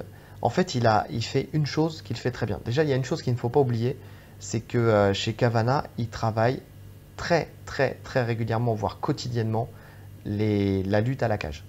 C'est une des choses qui fait la marque de fabrique de cette équipe, c'est la lutte à la cage. J'avais vu ça dans une interview, je crois, de Morgan Charrière, je crois qu'il s'entraîne chez eux. Je suis plus sûr, Oui, mais je crois oui, que oui, ouais, c'est il s'est Morgan déjà Charrière. entraîné chez eux. Oui, bien sûr. Voilà. Et il avait été surpris justement sur le fait qu'il travaille à la cage tout le temps. Tout le temps, tout le temps. Il avait dit justement qu'il avait progressé grâce à ça. Et donc, si c'est le cas pour les autres, c'est le cas pour Conor depuis le début, puisqu'il est avec Kavanagh depuis le début. Donc ça, on sait que c'est maîtrisé. Et justement, quand tu regardes, il est très très fort dans les coups de genoux à la cage, même quand il est dos à la cage. En fait, il arrive à créer l'espace. Il sait créer l'espace, et son espace, il le crée d'une manière... C'est toujours la même. En fait, il vient se positionner en arm drag. C'est-à-dire que le bras opposé vient sous l'aisselle chercher le triceps, et le deuxième vient chercher le poignet. Tu vois? Ouais. Et il reste face. Et donc avec ça, il crée l'espace suffisant pour envoyer les genoux. Et derrière, il arrive à... En fait, il arrive à ouvrir la porte. En gros, il se sert de ce bras-là pour venir pousser. En fait, même pas il le rentre le bras. Juste, il ouvre la porte, il lève le bras. En fait, tu sens qu'il a beaucoup de puissance, en tout cas dans ses bras. Mais c'est ça aussi qui fait qu'il se crame. C'est parce que il n'est pas en déplacement, tu vois, comme fait un Adesanya. Tu sais, où il à droite, à gauche, et il crée l'ouverture pour sortir. Il est sur un contrôle fort. Il est sur un contrôle fort. Et en fait, il met ses fesses en arrière, son buste en avant, ce qui fait qu'il crée l'espace, il lève le bras, en fait, après, il lève l'adversaire et ça lui permet de reprendre la situation. Ce qui fait que quand tu regardes contre Dustin Poirier, il a retourné la situation et c'est lui qui a contrôlé à la cage Dustin. Et quand il était donc face à la cage et Dustin dos à la cage, pour empêcher maintenant Dustin de venir et de lui-même créer du jeu pour pouvoir sortir, c'est là où il met ses coups d'épaule. En fait, quand la tête, elle n'est pas du bon côté pour lui, boum, coup d'épaule. Et il fait très mal avec ça, puisqu'on a vu de toute façon contre Cerrone qui lui a pété le nez en moins de 40 secondes avec ses coups d'épaule, alors qu'il n'était même pas encore à la cage. Ouais. Mais c'est pareil, ça c'était plus il a plus été surpris qu'autre chose. En fait, quand il a pris le premier, c'était déjà trop tard. Cerrone. Quand il a pris le premier coup d'épaule, il s'est fait péter le nez et après il était dans le flou. Ouais. Bah, mais tu sens là quand même que dans le combat contre Poirier, tu sens qu'il a... tu vois, il n'est pas... comment dire? Il les prend. Comment dire? Il n'est pas insensible, c'est ça le mot que je cherchais. Il n'est pas insensible au coup d'épaule. Parce qu'à chaque fois, sa tête, t'inquiète pas qu'il la met de l'autre côté. Tu vois? Et quand lui essaye de les mettre, par contre, on sent que Conor, tu sais, il est beaucoup plus haut. Donc ça cause des dégâts. De toute façon, Conor, il a des grosses épaules. Hein, donc pour le coup, il doit faire mal avec. Donc voilà, donc en fait il prend pas tant de dégâts que ça et surtout il se fait pas tant amener que ça. Donc si tu le surprends pas et si t'es pas Khabib, c'est compliqué. Donc pour ce combat... attends, je réfléchis. Vas-y. Je réfléchis sur Pas ces trop. derniers combats. Il se fait amener par qui? Il se fait amener par Poirier. Bon, il s'est relevé tout de Oui, suite. voilà. Par Khabib, Par Khabib. Bon, ça c'est c'était obligé. obligatoire. Voilà, c'est le passage obligé. Ensuite, non, la dernière personne qui l'a emmené c'était qui? Chad Mendes. Chad Donc ça Mendes. remonte, hein, c'était Ouais. pas la même KT. Ouais. Et Chad Mendes était un lutteur en plus, un super lutteur. Oui. Ouais, donc il se fait pas amener tant que ça. Hein. Non, il se fait pas du tout amener tant que ça. Donc, Alvarez, il a pas réussi. Non. Bah après, ouais, en fait, il a pas affronté tant de monde que ça depuis. Non, mais même quand tu regardes sur l'ensemble de sa carrière, il se fait pas beaucoup amener. Déjà parce qu'il a des déplacements de fou. Déjà Il parce avait. que... Oui, il avait. Non, mais en tout cas, voilà, c'est ces Parce que déplacements qui faisaient aussi qu'il se faisait pas justement, amener. il faut noter ça. Il faut noter ça, c'est que si il a ce jeu encore statique, là potentiellement, ça sera beaucoup plus facile de l'amener. Oui. Mais il réagit bien quand même parce qu'il arrive quand même à bien se proler. C'est ce qu'il a fait. Quand tu regardes Dustin, il a essayé une deuxième fois de l'emmener. Hein. Et il s'est pas fait surprendre. En fait, il vient placer l'avant-bras sur l'épaule. Les C'est deux le avant-bras. frame, voilà, Ouais. bouclier direct et. C'est ça. Donc là-dessus, s'il se fait pas surprendre, c'est dur de l'emmener. Surtout avec le style de Poirier. Tu vois, je le vois pas forcément l'emmener une nouvelle fois. Enfin, en tout cas, s'il est conscient de ça et qu'il vraiment il essaie d'en prendre garde, je le vois pas l'emmener. Enfin, bien sûr, ça peut arriver une fois. Tout le monde peut se faire amener. Après, c'est ce qu'on fait de la technique derrière, tu vois. En fait, se faire amener, c'est pas grave. C'est comment il y a la suite. Enfin, quelle est la suite de cette technique. Mais là, en étant conscient de ça et en faisant un combat de MMA, s'il s'est préparé pour du MMA, je le vois mal l'emmener. Ou peut-être dans les derniers rounds quand il sera fatigué. Mais au début, non. Il est rapide, il a des bons réflexes et franchement, il gère bien ça. Il arrive bien à garder la distance. Pour le coup, il sait comment stopper une attaque en lutte. Donc c'est pour ça qu'il Oui, faut ça, pas le sur ça, sous-estimer. il sait, il n'y a pas de souci. Donc pour ce Mais combat, bon, je mettrais quand même l'avantage à Poirier en lutte. bien sûr, pour ce combat, moi je mets l'avantage à Poirier. Parce que de toute façon, c'est plus son domaine et puis il a prouvé qu'il pouvait l'emmener quand même, hein, même s'il l'a fait qu'une fois, même s'il était surpris, il l'a quand même amené. Et puis en plus, avec l'usure, il peut l'emmener. De toute C'est ça. façon, voilà, faut voir sur les 5 rounds. Et effectivement, moi aussi, je donne l'avantage à Poirier. Le sol, si t'as rien à rajouter. Ouais, le sol. C'est Donc, parti. Dustin Poirier, ceinture noire du jiu-jitsu brésilien. Il sait être dangereux sur les soumissions. Donc, que ça soit en guillotine quand il est en défense de takedown ou même quand il est au sol, c'est une arme qu'il utilise beaucoup. Elle est puissante. Elle est puissante puisque même Khabib a dit qu'il avait vraiment eu chaud sur cette guillotine. Il fait des tentatives de soumission même quand il est dans une garde fermée. Ça lui fait pas peur. Tentative de triangle, tentative d'omoplata. Là, je vois contre le combat contre Juji. Hooker. Ouais. En fait, Ouais, il à a la des, base, bo- c'était des un bonnes Juji. transitions. Ouais. Oui, alors il y a eu ça, il y a eu même, il y a un moment, je crois que, alors je sais plus si c'est sur ce combat, j'ai eu beaucoup de combats, où il prend la guillotine, le mec sort de la guillotine, il rentre le bras pour attaquer le triangle, tu vois. Enfin, tu vois, Oui. il fait des belles transitions au sol. Là-dessus, il est pas mal. Il est bon aussi dans ses défenses. Enfin, voilà quoi, enfin, c'est une bonne ceinture noire de jiu-jitsu brésilien, il a pas peur d'aller au sol. Pour le coup, euh, pour le Mais coup, voilà, Poirier, de hein. toute façon, Poirier, il est hyper complet, hein. Oui, Pour le coup, il est vraiment bon partout. Alors, il est meilleur debout parce que c'est plus ce qu'il aime. On sent que c'est ce qu'il aime. Mais c'est vraiment un combattant de MMA vraiment complet. exactement, ouais, je suis d'accord. Donc, euh, donc voilà. Bon, pas la peine de rester plus longtemps sur ça, parce que voilà, mais si ça va au sol, il est en capacité de soumettre Connor. Si c'est un coup de fatigue. Euh, Alors, ouais, attention, ouais. Attends, voilà, je ouais. rajoute. Comme d'habitude, comme pour les amener au sol. C'est-à-dire que, bah, passons à Connor et puis après on fera le. Ouais. Pareil, Connor, en fait, je sais pas pourquoi, que ça soit en lutte ou que ça soit au sol, il est sous-estimé. Les gens disent il vaut pas une cacahuète au sol et que si ça va au sol, il est fini. Mais on voit pas les mêmes combats, je crois. Attention, je précise parce que là, ça fait un peu comme si on était des fanboys. On n'est pas des fanboys. Moi, Conor McGregor, alors je vais être très clair. Conor, je le détestais à la base. Sa personnalité, tout ça, je détestais. Là où il m'a conquis, c'est au fur et à mesure de ses combats avec sa technique. En fait, sa technique m'a impressionné et voilà. Et je me suis dit que c'était pas qu'une grande gueule. J'ai vu que c'était pas qu'une grande gueule et que c'était un mec qui avait le niveau d'avoir la grande gueule. Tu vois, qui avait le niveau à la hauteur de sa grande gueule. Donc là, pour le coup, après, on sait que c'est pour faire du business. On respecte, on n'aime pas. En tout cas, voilà, c'est ce qui fait qu'aujourd'hui le MMA est aussi à ce niveau-là. C'est en grande partie grâce à lui et à la médiatisation qu'il a donnée. Donc, si je dis tout ça, c'est pas parce que je suis fan ou pas fan, c'est parce que c'est une réalité. Pour ma part, je suis ceinture noire du jiu-jitsu brésilien, je connais le sol. Donc voilà, et quand je le vois au sol, je vois que c'est très propre techniquement. Un exemple tout bête, Diaz est un des meilleurs sols de l'UFC Le renversement X-Guard. et un renversement X-Guard fait de toute beauté. Et c'est Donc, rare de voir de la X-Guard en MMA. mais bien sûr, bien sûr, donc quand tu vois ça, déjà tu as tout compris. Quand tu vois, c'est ce qu'on disait tout à l'heure, contre Khabib, le fait qu'il ait su nullifier le sol de Khabib, qui a aussi un des. Bah, il est connu pour son sol en MMA. Le fait qu'il soit sorti de la guillotine entre autres, parce que c'est pas la première fois et c'est pas la seule fois, de Chad Mendes. Techniquement, c'est super propre. En fait, Oui, quand il tourne. quand il tourne, mais oui, c'est une sortie Ouais, qui est super propre.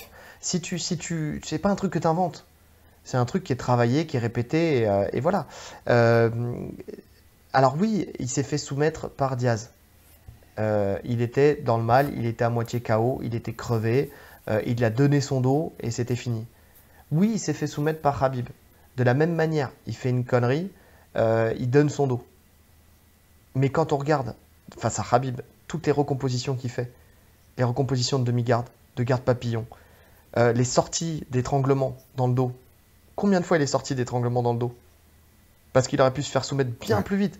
Il y a un moment, il l'attaque en bras-tête, il arrive à sortir, il recompose une demi-garde, il reprend une garde papillon. Face à Khabib. Je précise, face à Khabib. Non, non, mais. Non, parce que comme tout le monde, tu sais, voilà, c'est Khabib, pour plusieurs, c'est le GOAT. Nous, on a déjà fait, on vous invite à revoir notre vidéo sur le GOAT. Il n'en fait pas partie pour les raisons qu'on a déjà expliquées, mais c'est un combattant exceptionnel au sol, et ça, c'est une réalité. Et face à lui, De toute façon, on l'a vu, hein. sont ceux On qui a ont vu ces fait ce derniers que Conor a combats. fait. Ah oui, Oui, il a été jusqu'au quatrième round, quand même. et il a été jusqu'au quatrième round. Donc voilà, pour le coup, il a un sol de très grande qualité. Et il faut pas oublier, et ça c'est pareil, on l'aime ou on l'aime pas, il s'entraîne, son sparring, son coach au sol, c'est Dylan Dennis. Est-ce que c'est Et encore le cas? je sais pas. Je sais pas, mais ça l'a Parce que été. Ouais, ça l'a été très Mais là, longtemps. on a rien Mais vu. Je crois ouais, que. ça fait un moment que je les ai pas vus poster un truc ensemble ou. Ouais, Donc je sais pas. je saurais pas le dire, mais en tout cas, voilà, pendant très longtemps, ça l'a été, pendant des années.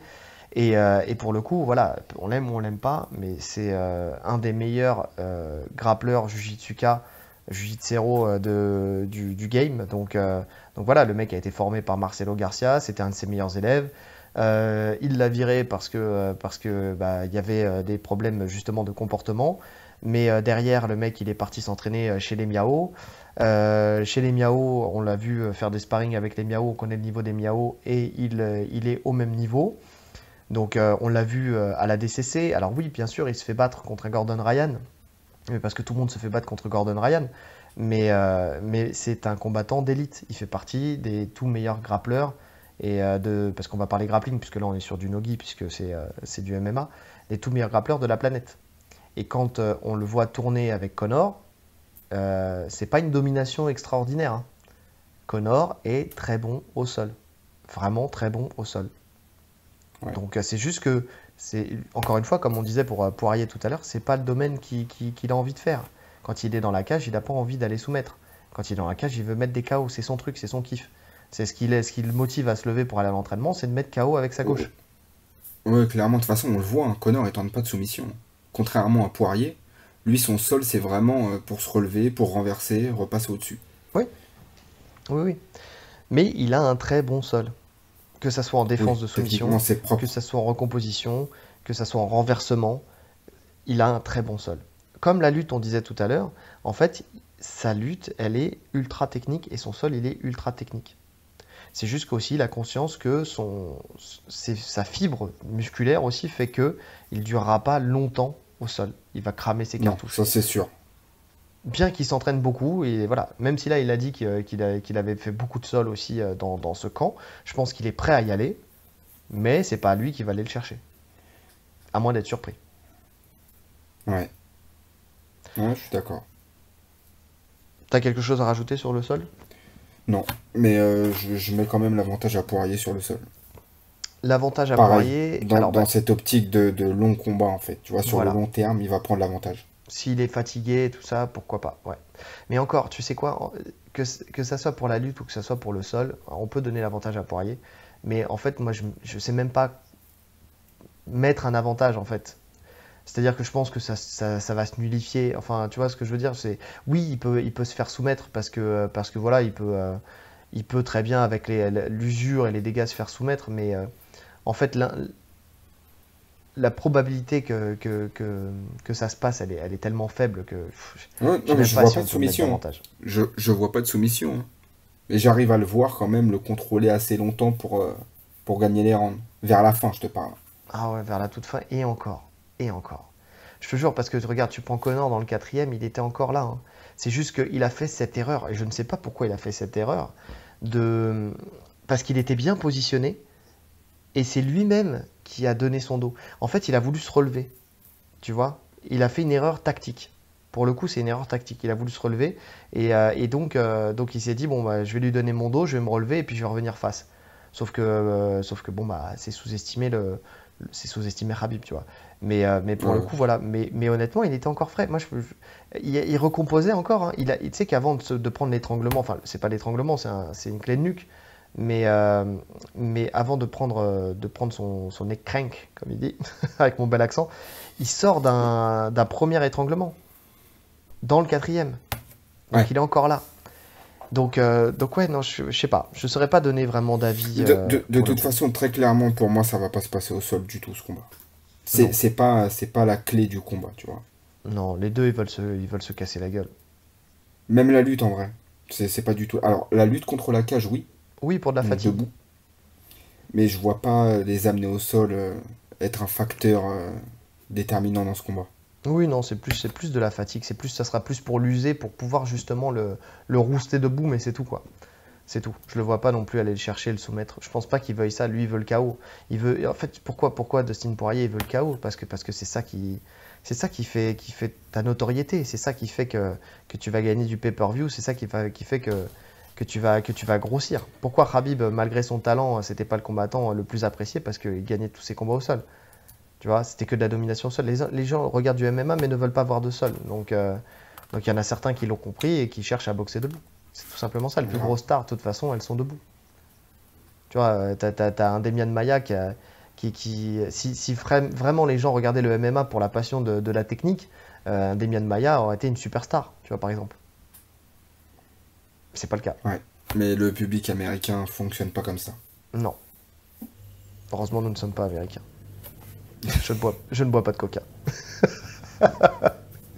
C'est le mec qui fait un gros raccourci. Je ne mange pas McDo. Je suis végétarien. Ah, pas moi. C'est pas ce que tu rates. Bon, on va passer aux à côté. Ouais. Confiance, état d'esprit, camp d'entraînement, tous ces trucs-là. Enfin, tout ce qui fait que. Alors, commençons par Poirier. Bon, bah Poirier déjà, on sait, hein, que ça soit lors du premier combat ou là du deuxième, on sait que c'est quelqu'un qui a pris beaucoup d'expérience parce qu'il a continué là où un Conor s'est arrêté. Et quand il a continué, il a pris que des grosses têtes et il est sur une série de victoires, sans compter Khabib, qui est exceptionnelle. Il a rincé tout le monde. C'est pour ça que c'est le premier contender aujourd'hui. C'est Bah, pour de ça toute qu'on. façon, il devait combattre pour la ceinture. Il a refusé. Oui, C'est quand même assez rare de voir ça, un combattant qui refuse la ceinture. parce qu'il veut Il a l'argent. refusé pour avoir, bah oui, pour avoir la trilogie contre Conor. Exactement. Il veut la trilogie contre Conor et après il veut prendre la ceinture et monter pour combattre contre Diaz. Il veut l'argent. Il a raison. Et il a raison, il veut mettre sa fille à l'abri du besoin, sa famille à l'abri du besoin. Donc voilà. Euh, donc beaucoup d'expérience. Par contre, il aime être l'underdog. Qu'est-ce que l'underdog? C'est la personne sur qui on ne parie pas. C'est Ouais. l'outsider. C'est le mec voilà, Qui on n'est se pas dit, favori. voilà, il ne gagnera pas. C'est pas lui qui va gagner. Les bookmakers, ils parient pas sur lui. Il aime cette situation parce que c'est dans cette situation qu'il est à l'aise. Dans le sens où ça lui retire de la pression, je pense. Je pense que c'est quelqu'un qui a beaucoup de pression de base. Ouais, ça se D'ailleurs, voit. ça se voit Il est dans les hyper conférences sujet de à la presse. pression. C'est ça. Et par contre, quand il est dans C'est la ce cage, c'est ce qu'on disait, je t'en parlais juste avant. C'est que, en fait, au début de ses combats, je le sens toujours un peu dans le doute, tu vois.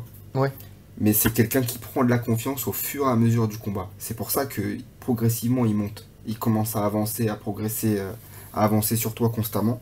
Mais au début, c'est vrai il est toujours un peu dans l'observation. oui. D'ailleurs, Je dans le le sens premier pas combat, dedans tout de il l'a suite. dit lui-même. Hein. Il l'a dit lui-même dans la conférence de presse. Il a fait que confirmer ce qu'on avait lu dans le non-verbal, tu sais, où vraiment il était dans le doute, vraiment dans le doute. Et c'est quand il a pris la première fois la première frappe de Connor où il s'est dit, Ouah, finalement, ça fait pas si mal que ça. Et puis, Ouais, et puis en plus il a et commencé à puis le toucher avec les jambes après, et là ça lui a fait encore prendre plus confiance, c'est etc. ça. Mais pour le coup, donc, il aime être là. Il aime être dans cette situation-là. Et là, il y a un truc qui change, c'est que cette fois-ci, c'est lui le favori. C'est lui le mec sur qui tout le monde parie, là, pour le coup. Et lui-même, il est confiant. Il a dit, je t'ai mis en mode avion devant tout le monde et on va recommencer. Alors c'est le favori sur le papier, mais par contre, alors c'est à Las Vegas, on sait que Las Vegas ça va être une marée verte. Donc il Oui, sera quand même en territoire hostile, tu vois. oui, oui, non, mais Donc de toute façon, pour le public il a toujours présent, un il sera pas public. Voilà. favori. Connor a toujours un public, il aura toujours un public, et c'est un public qui paye en plus et qui vient le voir. Donc ça, c'est le cas depuis le début et ça continuera quoi qu'il arrive, n'importe quel combat. Les fans resteront fans. Donc, euh, donc voilà, c'est ce qui fait qu'il va vendre encore des millions de pay-per-view c'est pour ça que Poirier combat contre lui, c'est parce qu'il sait que malgré ça, il vendra toujours des millions de pay-per-view. Mais entre je suis dans un territoire hostile et le premier combat où il se dit potentiellement je vais tomber sur un os avec un mec qui peut me mettre KO d'une seule frappe. Et là, la différence avec je vais rentrer dans la cage et même si je le sous-estime pas, bah, je suis confiant parce que je t'ai déjà battu, je t'ai déjà mis KO, je suis le premier à t'avoir mis KO. Et, donc voilà, je vais le refaire. Tu vois, c'est deux choses différentes. Ouais. Et ça, j'ai hâte de voir justement les conférences de presse, de voir les face-à-face, de voir tous ces trucs-là pour voir justement si on reconnaît le Dustin Poirier habituel ou si vraiment il y a un changement dans l'affaire. Ouais. Mais on va voir ça, on va peser. Hein. On va voir ça à la pesée. En plus, ils sont dans la confrontation aussi. Il y a une histoire personnelle entre les deux, hein, là pour le coup, parce qu'il y avait l'histoire des 500 millions. Tu sais qu'il devait donner à 500 sa 000 dollars. 500 000 dollars. 500 millions. 500 Non, non, millions, 500 millions. Moi, je tu suis vas 500 fort. millions.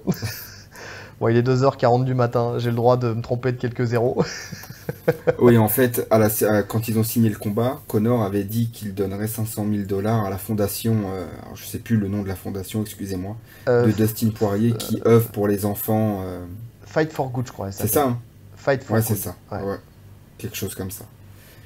Et finalement, après le combat, peu de temps après, il y a Poirier qui a tweeté comme quoi il avait jamais reçu l'argent, que en gros Conor était un menteur, qu'il avait dit ça mais qu'il l'avait pas fait.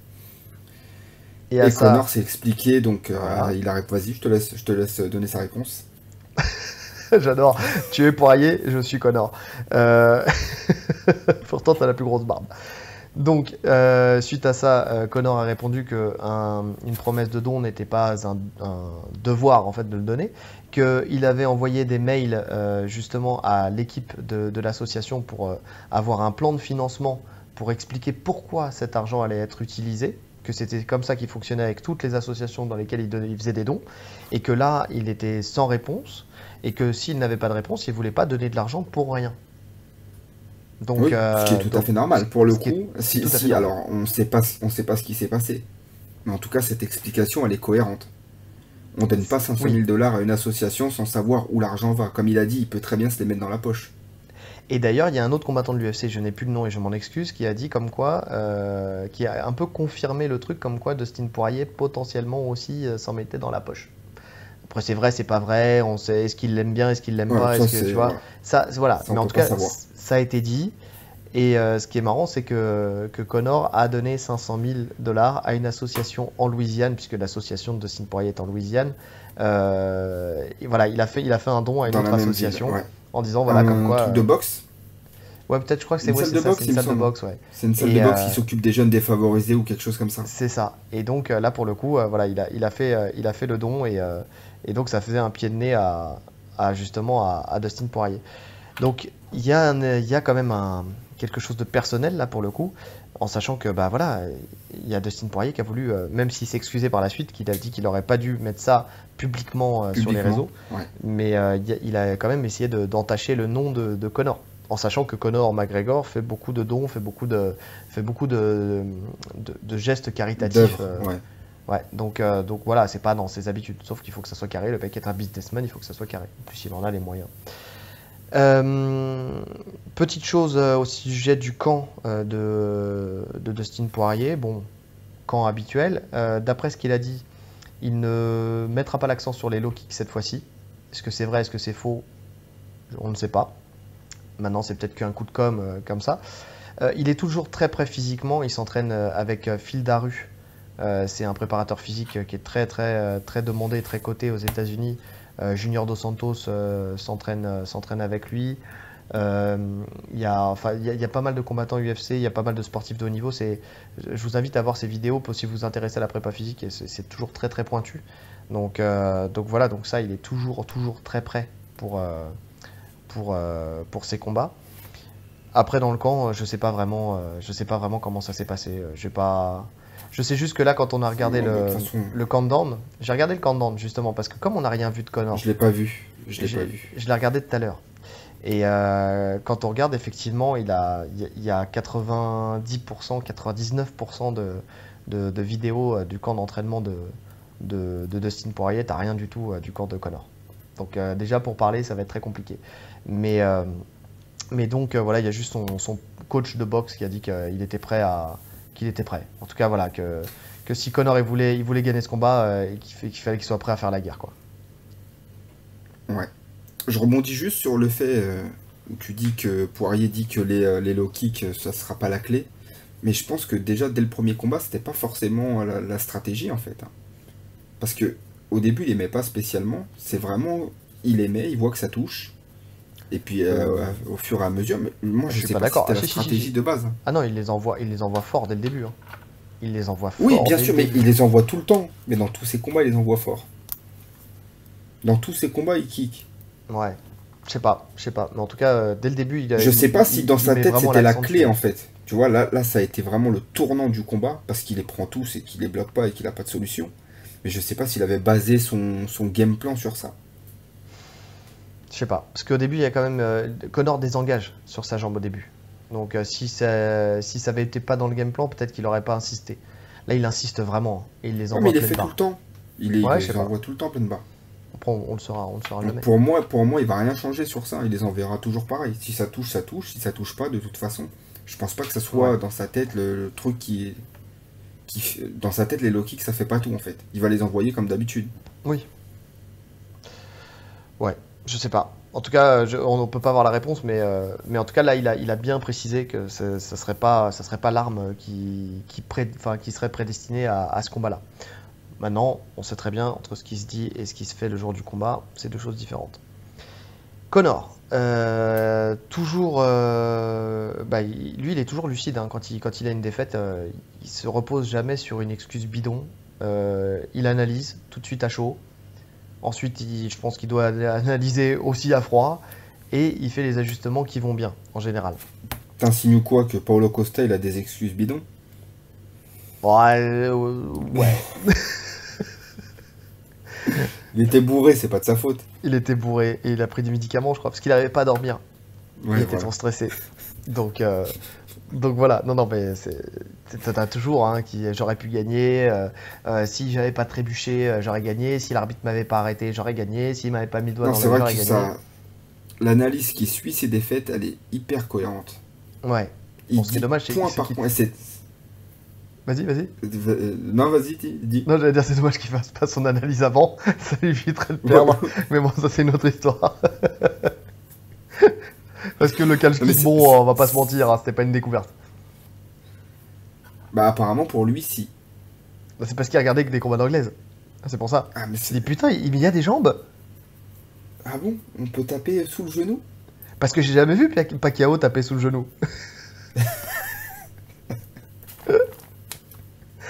Non, mais c'est. Enfin bon. Mais c'est vrai que ces analyses, c'est ce que tu allais dire, elles sont toujours pointues, quoi. Il sait tout de suite Ouais. ce qui n'a pas été, et donc. Et c'est comme s'il se projetait déjà sur le prochain combat. Bah, d'ailleurs, avant de lever le bras, il a dit on remettra ça, quoi.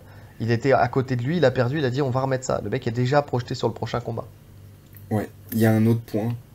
Si on est sur les à côté, là, on est sur le mental, on peut parler du mental. On parle de tout. Tout ce On qui, parle tout ce de qui est en dehors de la boxe, de la lutte et du sol. Il y a un autre point, c'est que finalement, là, sur Connor, s'il perd, c'est son dernier combat. En tout cas, il perd toute. Alors, il pourra faire d'autres combats, Ouais, mais contre il Diaz, perd par toute. exemple. Ouais, encore. Alors, ça va se vendre, hein. Bien sûr. Il en Bien fera sûr un que ça va se vendre. pour l'argent. Mais je veux dire, il perd toute ambition sportive. Voilà. On parle plus de ceinture, on parle plus de rien. Non, c'est fini. C'est fini. Ça Et sera vraiment un combat business et fin de l'histoire. surtout que là, en plus, bon, après, tu sais, Connor, il dit beaucoup de choses, et puis voilà, il appelle un peu tout le monde, mais il parle d'une troisième ceinture face à Ousmane. Non. On Non, est d'accord. ça, Non, mais on est d'accord. Le jour où ça se fera, on en discutera, on fera un podcast là-dessus, mais on est d'accord. On va pas s'étaler là-dessus, on va perdre du temps. ouais. Mais il en parle, donc lui, il se projette toujours, hein. De toute façon, il se projette pour la ceinture contre Oliveira, et il se projette contre la ceinture contre Ousmane. La chose par contre qui va changer par rapport au premier combat, c'est que là, bon, bah, visiblement, il est complètement focus sur le combat.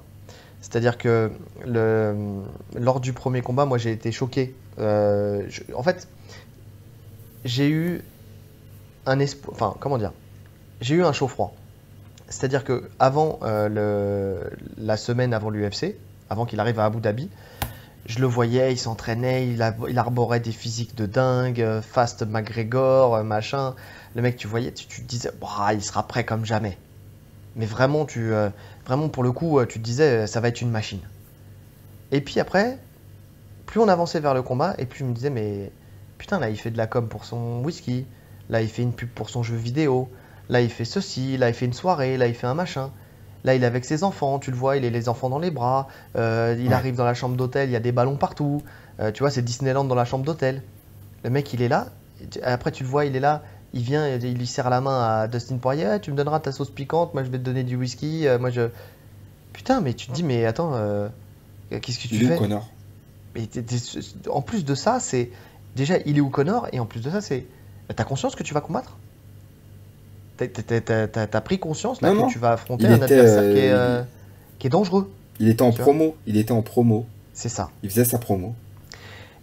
Et promo expliqué parce que on a après eu l'info comme quoi il avait vendu Proper 12, enfin des parts de Proper 12 et tout ça, et qu'il avait encore gagné des plus de 100, enfin 120 millions de dollars.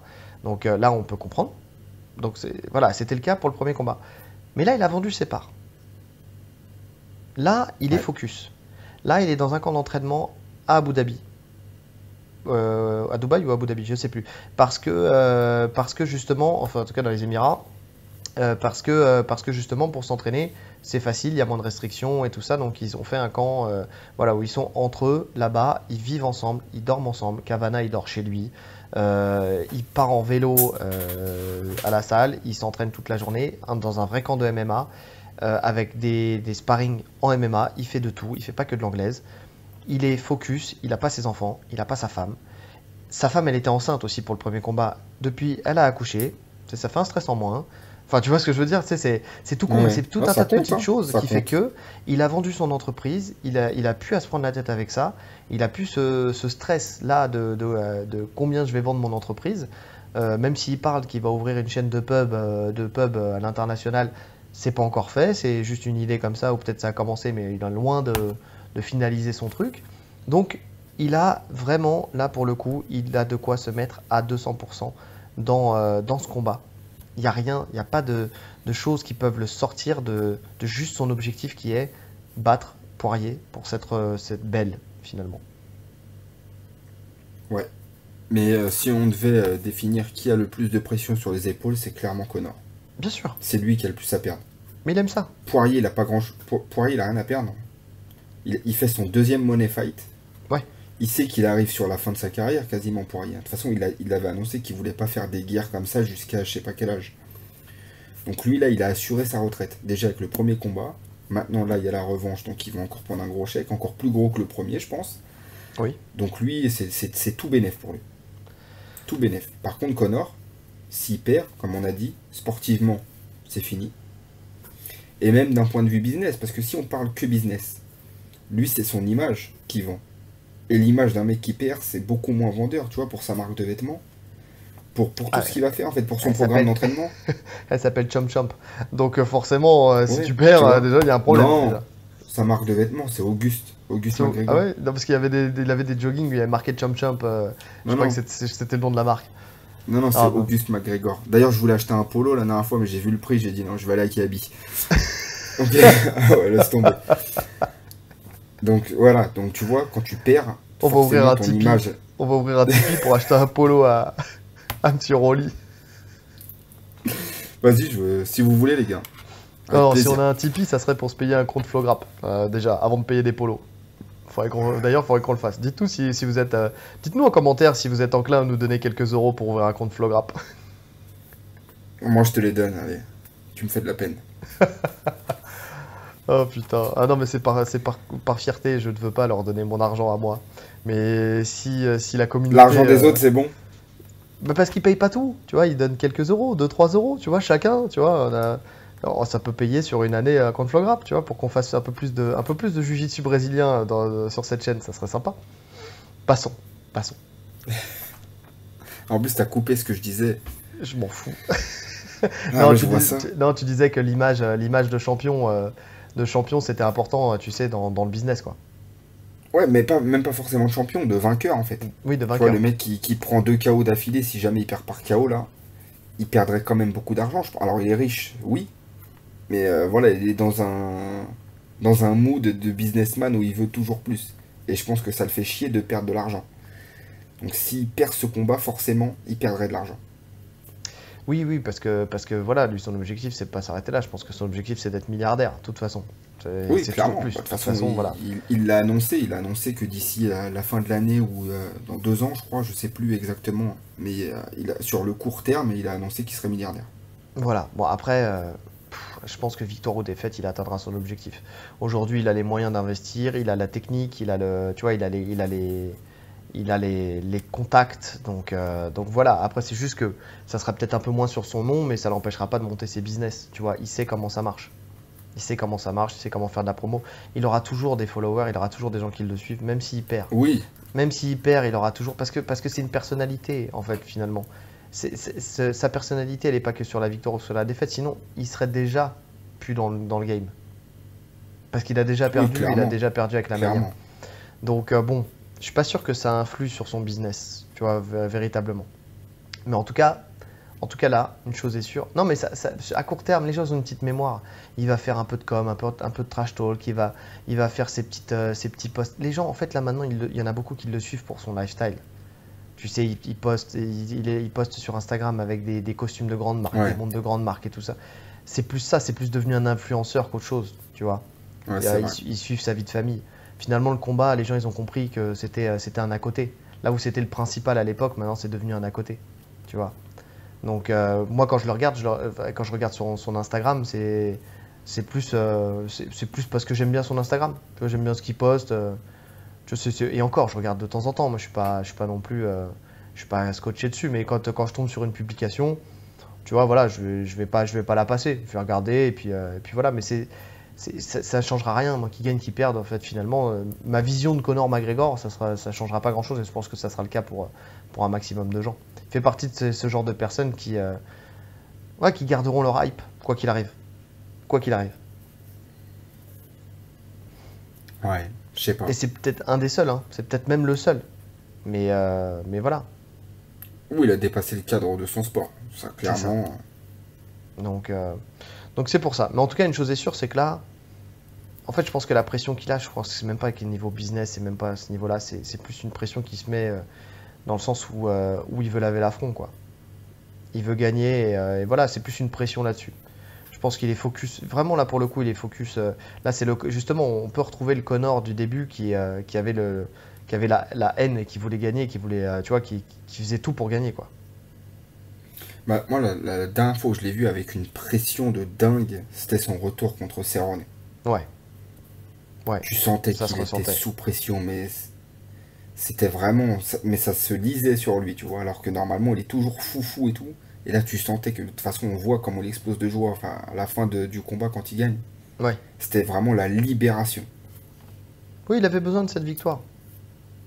Mais là, franchement, la défaite contre Poirier, je ne pense pas qu'elle l'ait impacté d'un point de vue confiance.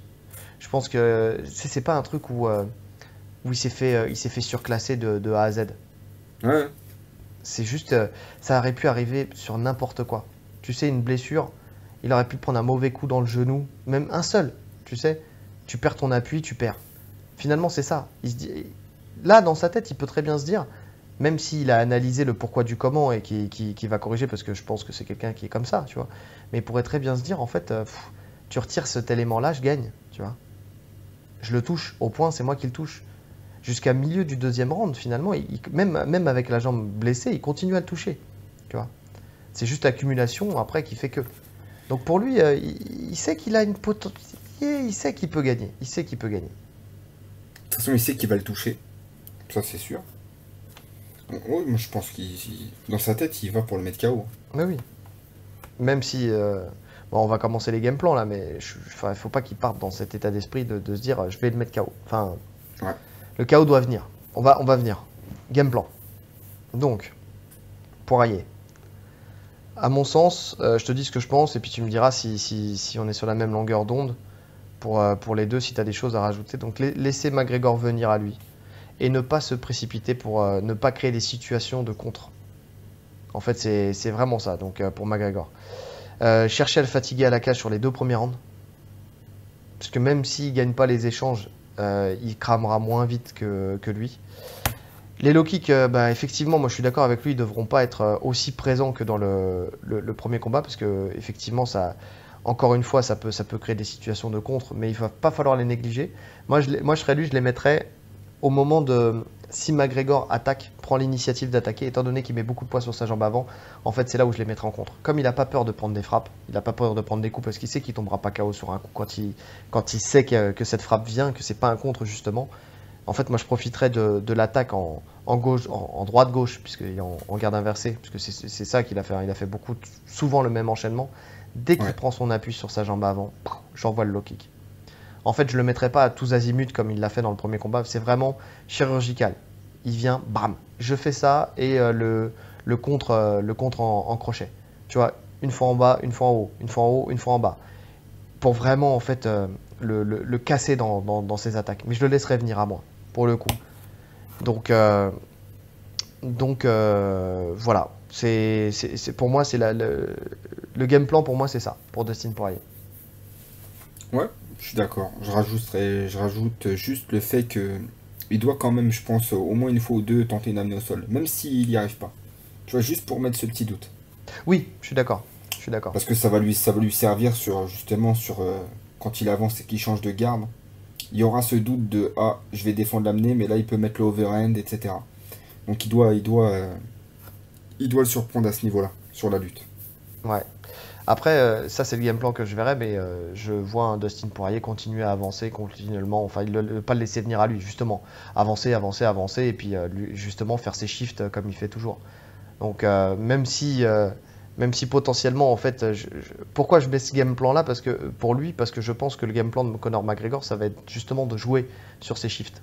Donc voilà, mais donc c'est pour ça que je le surprendrai justement en cassant mon rythme habituel, quitte à le reprendre après par la suite au fur et à mesure du combat, mais pas tout de suite rentrer dans j'avance en faisant des grands pas et en envoyant des droite, gauche, tu vois, en marchant sur l'adversaire. En fait, le problème en laissant Connor venir à toi, enfin en le laissant venir, c'est que tu te mets dans ce que lui aime faire. Ça veut dire qu'il va te mettre la pression. Connor, il est très bon quand l'adversaire est dos à la cage. Là, il est très fort. Oui, Parce qu'il a tout l'espace derrière lui pour reculer, pour désengager, pour préparer ses contres, etc. Donc, c'est compliqué. ouais, mais tu sais, tu peux le laisser venir à toi et puis après justement faire son avancée. En fait, quand je dis, c'est de ne pas lui amorcer, c'est-à-dire il peut très bien reculer et puis Oui, bien venir sûr. et lui rentrer dedans, tu vois, parce qu'il peut casser C'est... une distance et lui rentrer dedans. C'est plus dans ce sens-là en fait, tu vois, parce que Ouais. dans le premier combat, il était dos à la cage, il cherchait pas forcément le centre de la cage pour aller, Non. De tu toute vois, façon, donc c'est dur de prendre le centre à Connor. oui, ne serait-ce que par sa posture, en Ouais. général, tu sais, il est très droit et il met beaucoup de pression, donc voilà. Connor, pour moi donc. Moi, je pense qu'il va se la faire un peu à la deuxième combat contre Diaz. Tu sais, plus patient, changer de posture de garde. Vraiment, il faut qu'il change de posture de garde. Des jambes plus serrées. Tu vois, qui seront plus inaccessibles au low kick. Pas forcément sauter parce qu'il peut plus. Il est dans des catégories, il est trop lourd et donc il peut pas le faire. Il n'aurait pas l'énergie pour le faire. Il faut qu'il garde du dynamisme, il faut qu'il soit léger sur ses appuis, mais il peut pas faire du rentrée-sortie comme il faisait avant. Mais il faut qu'il Bah, aille il sa. l'a fait contre Eddie Alvarez, hein. On a vu ce que ça a donné. C'est sûrement son plus beau combat. C'est vrai, c'est vrai. Ouais, mais aujourd'hui, il est plus volumineux qu'à l'époque. Il est beaucoup plus volumineux qu'à l'époque. Contre Eddie Alvarez, il était monté de catégorie, mais, euh, mais c'était encore un Connor qui était relativement sec. Il n'avait pas les épaules qu'il a aujourd'hui, il n'avait pas les cuisses qu'il a aujourd'hui, il n'avait pas les pecs qu'il a aujourd'hui. Franchement, aujourd'hui, il est très très volumineux, hein. Encore là, tu le vois Bah, sur les photos. il descend de la catégorie Walter, hein. Ben c'est ça. C'est ça la différence. Avant, il montait, maintenant, il descend. Là, il fait un cutting. Donc pour le coup, tu peux pas. En fait, il pourra jamais faire le même combat. C'est pas possible. C'est pas. En tout cas, il peut le faire, mais sur un round. Il pourra pas le faire sur 5. Et je pense qu'il a compris là. Enfin, j'espère pour lui qu'il a compris qu'il faut qu'il soit prêt en fait à aller jusqu'au bout. Après, pour moi, je pense qu'il doit envoyer ses jambes, mais en low kick et en front kick. Oui. En fait, Tout ça, Ouais. toujours pour faire réagir en fait Dustin Poirier. Toutes les Euh, armes qu'il utilisait avant, en fait. c'est ça. Le front kick, déjà, le fait d'envoyer son front kick de la jambe arrière, ça va déjà désamorcer les low kicks de Poirier. Parce que il va venir, il va le mettre sur ses talons. En fait, il va le faire reculer à chaque fois. En plus, il met des front kicks, tu sais, un peu en Maïgueri, tu sais, il les frappe, Oui, il il vient pousse pas, planter. il plante Ouais, ses ouais. orteils. Donc juste ça, juste le fait d'envoyer quelques front kicks comme ça, il garderait sa distance et ça peut permettre justement à, enfin ça peut permettre, ça peut créer justement le fait que Dustin Poirier, à force d'en prendre, il se dit bon c'est bon maintenant j'avance, tu vois. En fait c'est comme ça que moi je le verrais. Si tu lui mets les front kicks, tu le pousses dans ses retranchements pour l'énerver entre guillemets. Et Bah, quand il, la stratégie habituelle de Connor. c'est ça. Et À quand la il a base, c'est énervé ça. C'est. et qu'il commence à avancer sur toi, tu le feintes. En fait tu feintes avec les poings pour qu'il déclenche en fait son contre. Quand il déclenche son contre, c'est toi qui contre derrière. Parce que quand il envoie son crochet, sa mâchoire elle est disponible. Et c'est ça qu'il faut qu'il Ouais. exploite. Et bon, je pense que il a dû le voir. Après, entre le voir et le faire, c'est deux histoires différentes, tu vois. Mais je pense qu'il est capable de le faire. Enfin, en tout cas, il nous a montré par le passé qu'il était capable de le faire. Maintenant, est-ce qu'il arrivera à le faire dans ce combat-là? C'est une autre histoire. Mais il est capable de le faire. Et la dernière chose, Ouais. c'est de plus exploiter ses ouvertures au corps. Il faut l'user, quoi. Il faut l'user au corps. Puisque vu que tu n'arrives pas à l'user à la tête, il faut l'user au corps. C'est pas assez exploité et il a la capacité de le faire. Il a plus d'allonge, il peut envoyer son bras arrière, tu sais, en plongeant, tu sais, pour venir au niveau du ventre, en fait, au niveau du foie, au niveau de l'estomac, au niveau du plexus, enfin, tu vois, mais n'importe, enfin, tu frappes cette zone-là, de toute façon, tu vas le fatiguer. Ne pas envoyer de middle parce que tu risques effectivement de te prendre le coude et là, c'est mort pour toi. Mais front kick comme il fait en maïgueri comme ça à l'estomac et des coups de poing descendants, tu sais, il vient marquer son jab en haut et boum, il descend avec son bras arrière en bas. Il faut qu'il le fasse beaucoup plus souvent, ce qui fait qu'il va faire baisser la garde petit à petit de Dustin Poirier et là il pourra aussi peut-être aller plus le chercher au menton. C'est une technique de boxe en fait, c'est un boxeur qui fasse la technique de boxe. En boxe on dit on fait corps-tête, tête-corps, tu vois. Ben, c'est ce qu'il faut qu'il fasse, mais il faut qu'il le fasse beaucoup plus. Ouais. Donc voilà, Et c'est moi la par contre, s'il stratégie. fait. Ouais, je suis d'accord, mais s'il fait ça, il faut. Alors, à chaque fois, là, sur le dernier combat, le Tchékou qui le prend parce que sa main droite, elle est à sa hanche, en fait. C'est un truc de fou. Oui, Tellement il surengage sur sa gauche, il pense même plus à sa main droite. Elle est complètement en bas. mais du fait de sa posture. Alors, comme il est stable, enfin il était statique sur ses pieds et qu'il avançait énormément, je t'ai dit, en fait il devait faire beaucoup de chemin, parcourir beaucoup de chemin pour aller frapper. Donc le buste en avant avec la jambe complètement tendue, le pied qui n'était pas touché. En fait sa garde elle ne pouvait pas être au menton.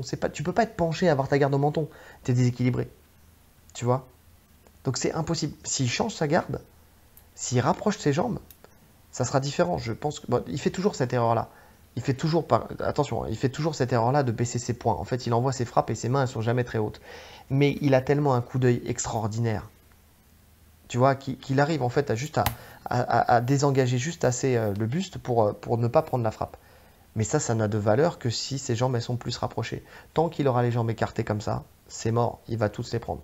S'il a les jambes plus resserrées, il aura plus de facilité à venir, à faire son retrait de buste et à sortir, tout simplement. Faites le test chez vous, vous écartez les jambes et vous essayez de faire un retrait de buste et de sortir, de désengager. Vous sortez, vous essayez de sortir et de tourner autour d'un adversaire potentiel. Vous faites ça avec les jambes super écartées, en ayant les appuis à plat au sol, et vous faites ça avec les jambes serrées, en étant sur la pointe des pieds. Et vous allez voir que c'est beaucoup plus simple dans un cas que dans Mais l'autre. je vois pas ce que tu veux dire par serré.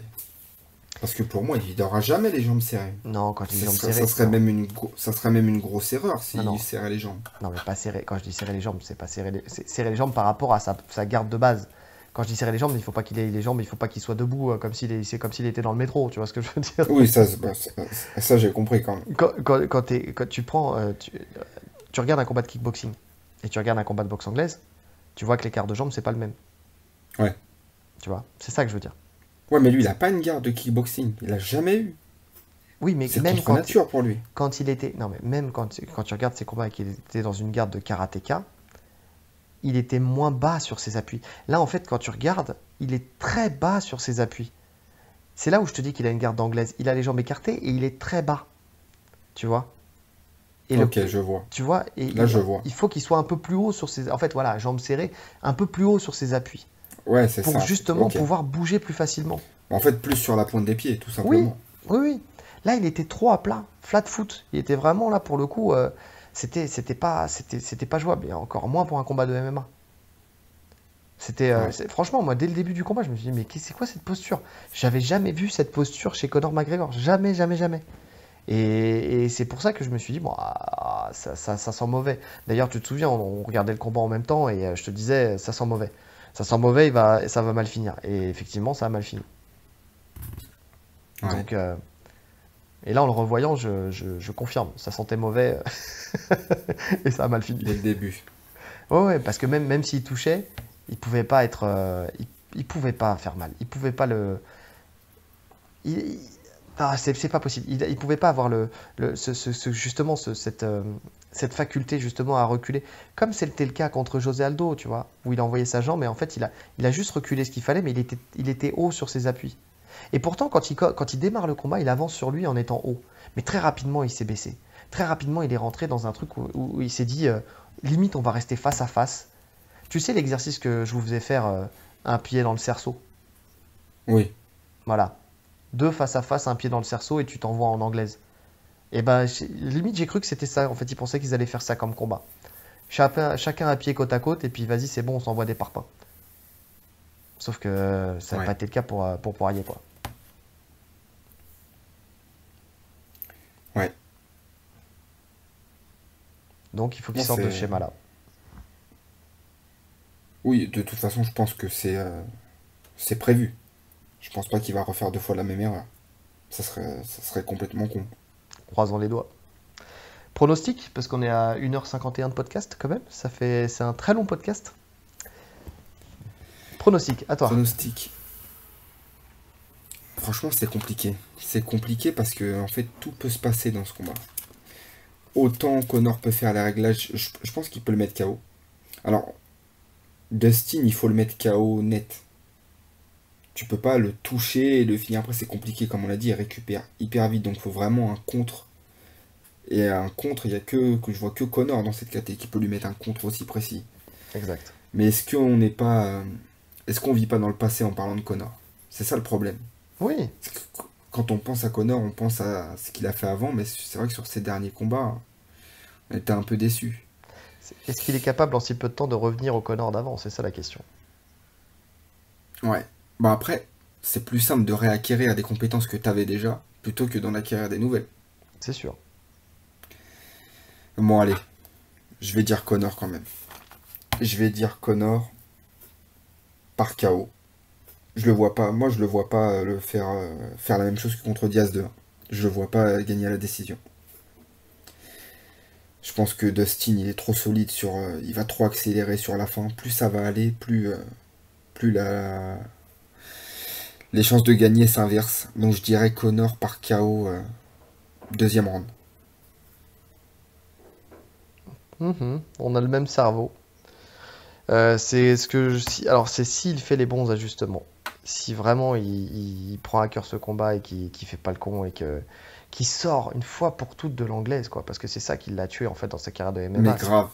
qu'il sorte de son amour de son anglaise, qu'il se Ce remette qui est fou, c'est véritablement, comme que il a dit, à c'est faire du MMA. c'est la boxe anglaise qui l'a fait devenir qui il est, d'un point de vue richesse, business et tout. Ouais, C'est son combat contre Mayweather, mais c'est la boxe anglaise qui a tué sa carrière de MMA.